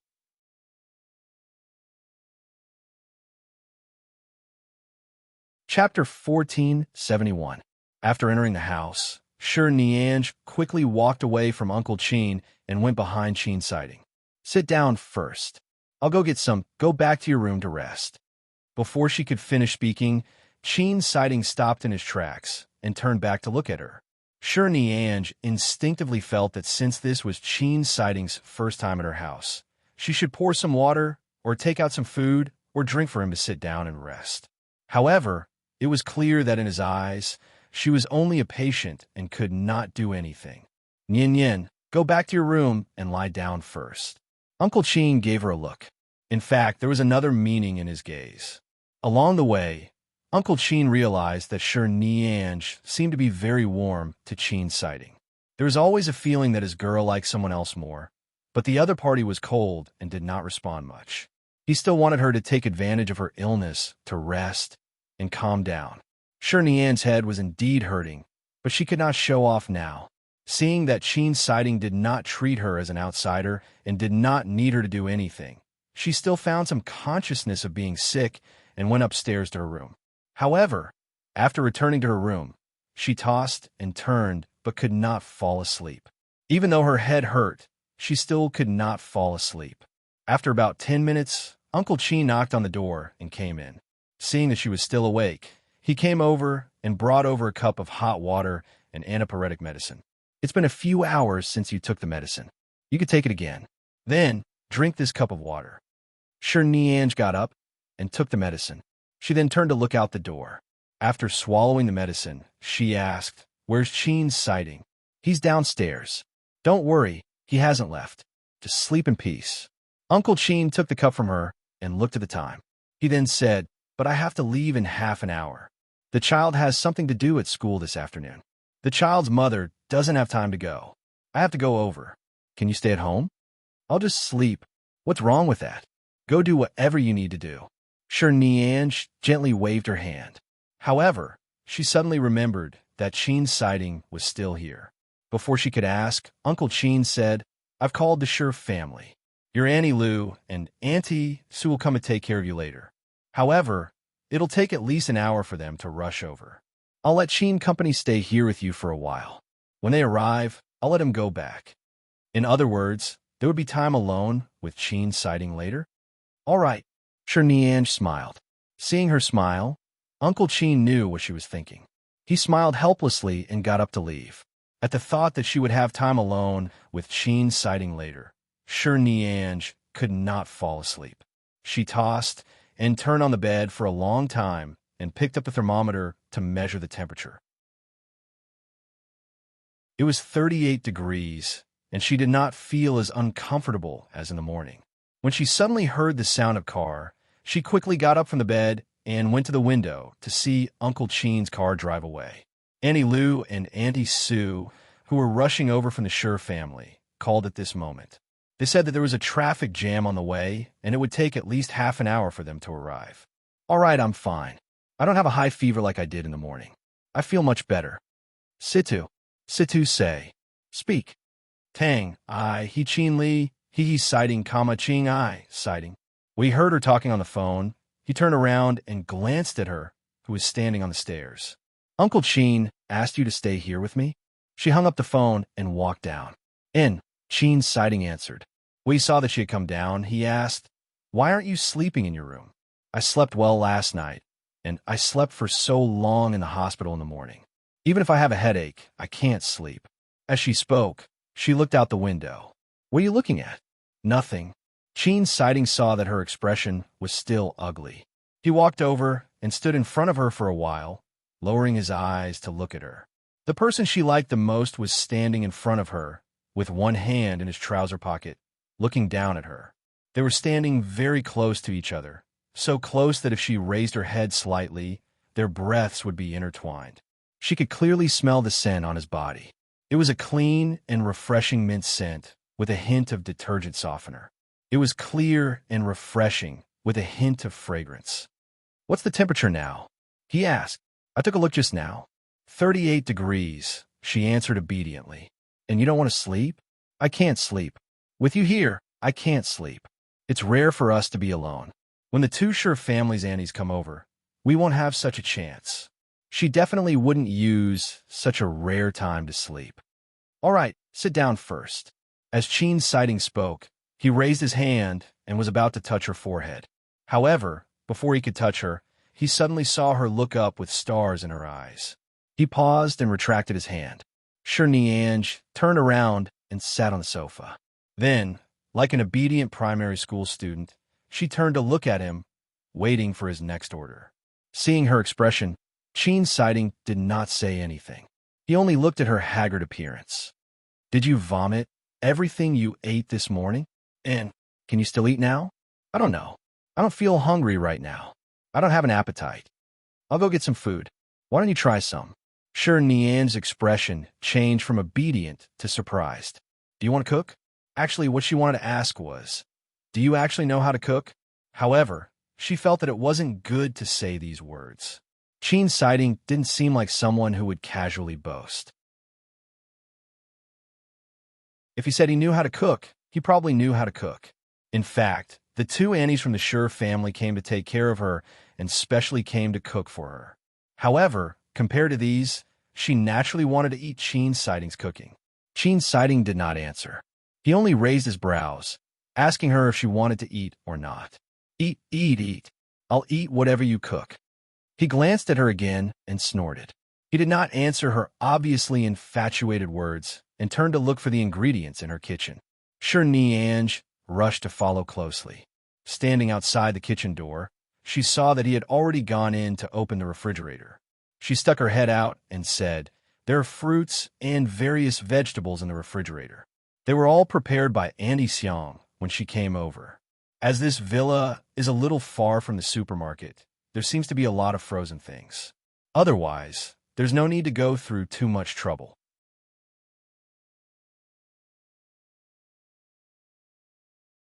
Chapter 1472. Not to mention glutinous rice balls or frozen dumplings. Even if it was a cup of water that Almighty Cheen had personally boiled for her, she could drink it like it was immortal water. After looking at the ingredients in the fridge, Cheen's sighting said, "It's best to eat something that's easy to digest during a fever. Glutinous rice balls are not easy to digest." "Oh, then anything is fine. Porridge is fine. Noodles are fine too. How about noodles? There might be some noodles in the cupboard." Sure Niange pointed in the direction of the cupboard. In fact, she would also cook some food. After all, she was used to being independent since she was young. However, she did not cook much. However, she would notice what ingredients were at home when she went into the kitchen to pour water. With her current condition, although she should drink some nutritious food to nourish her body, she would probably vomit out some oily meat soup. The doctor had told her that it was best not to eat eggs, beef, or seafood for a few hours after taking the fever medicine. After Cheen sighting found the noodles, he put them in the water to cook. He did not say, and she did not ask. She just felt that no matter what he made, she would definitely be able to eat it. Sure Niange could not stand any longer. She had a fever and had yet to eat anything. Her legs were still weak. She turned around and walked back to the sofa to wait. She leaned against the sofa and sat for a while. Not long after, she smelled a fragrance. When Cheen's sighting brought out 2 bowls of noodles, she poked her head into the bowl and saw that it was 2 bowls of golden and alluring onion oil noodles. "Come and eat." Cheen's sighting placed the noodles on the dining table by the kitchen. "I'll get the chopsticks." Sure Nian stood up and rushed to prepare the cutlery. "There's no need. I saw the chopsticks on it. I'll take them. Sit down." Cheen's sighting did not look at her and had already entered the kitchen. Sure Niange was so happy that she could not hide the smile on her lips. She quickly sat down at the dining table.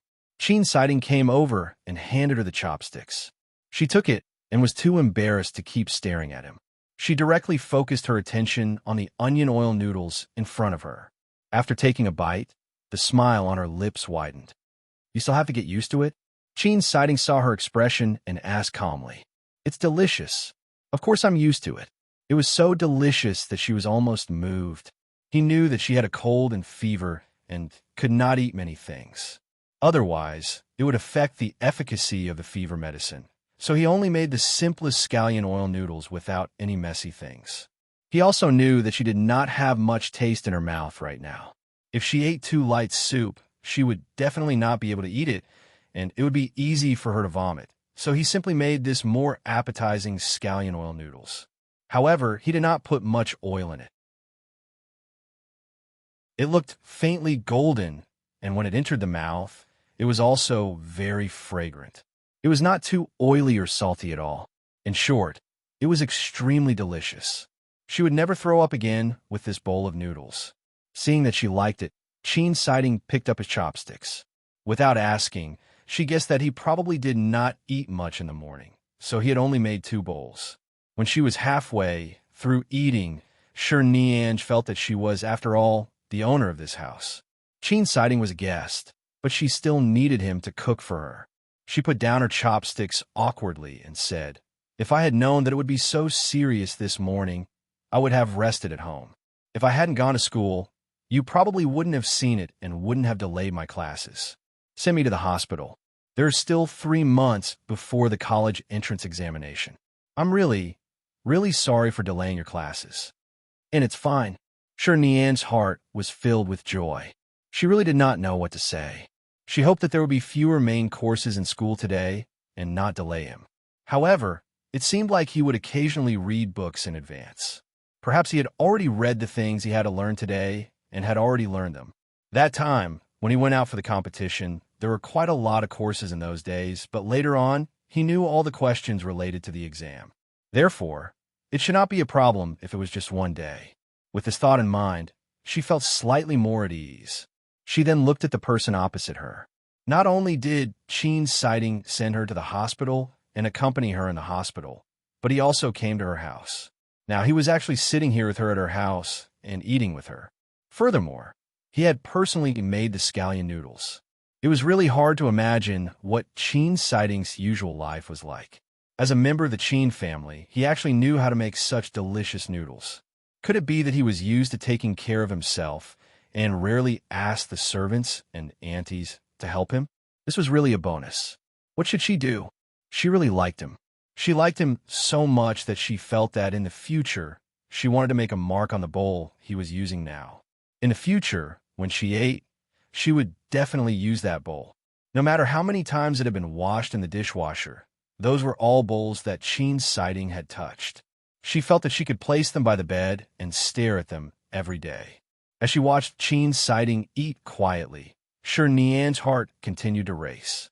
The way he ate was really good looking.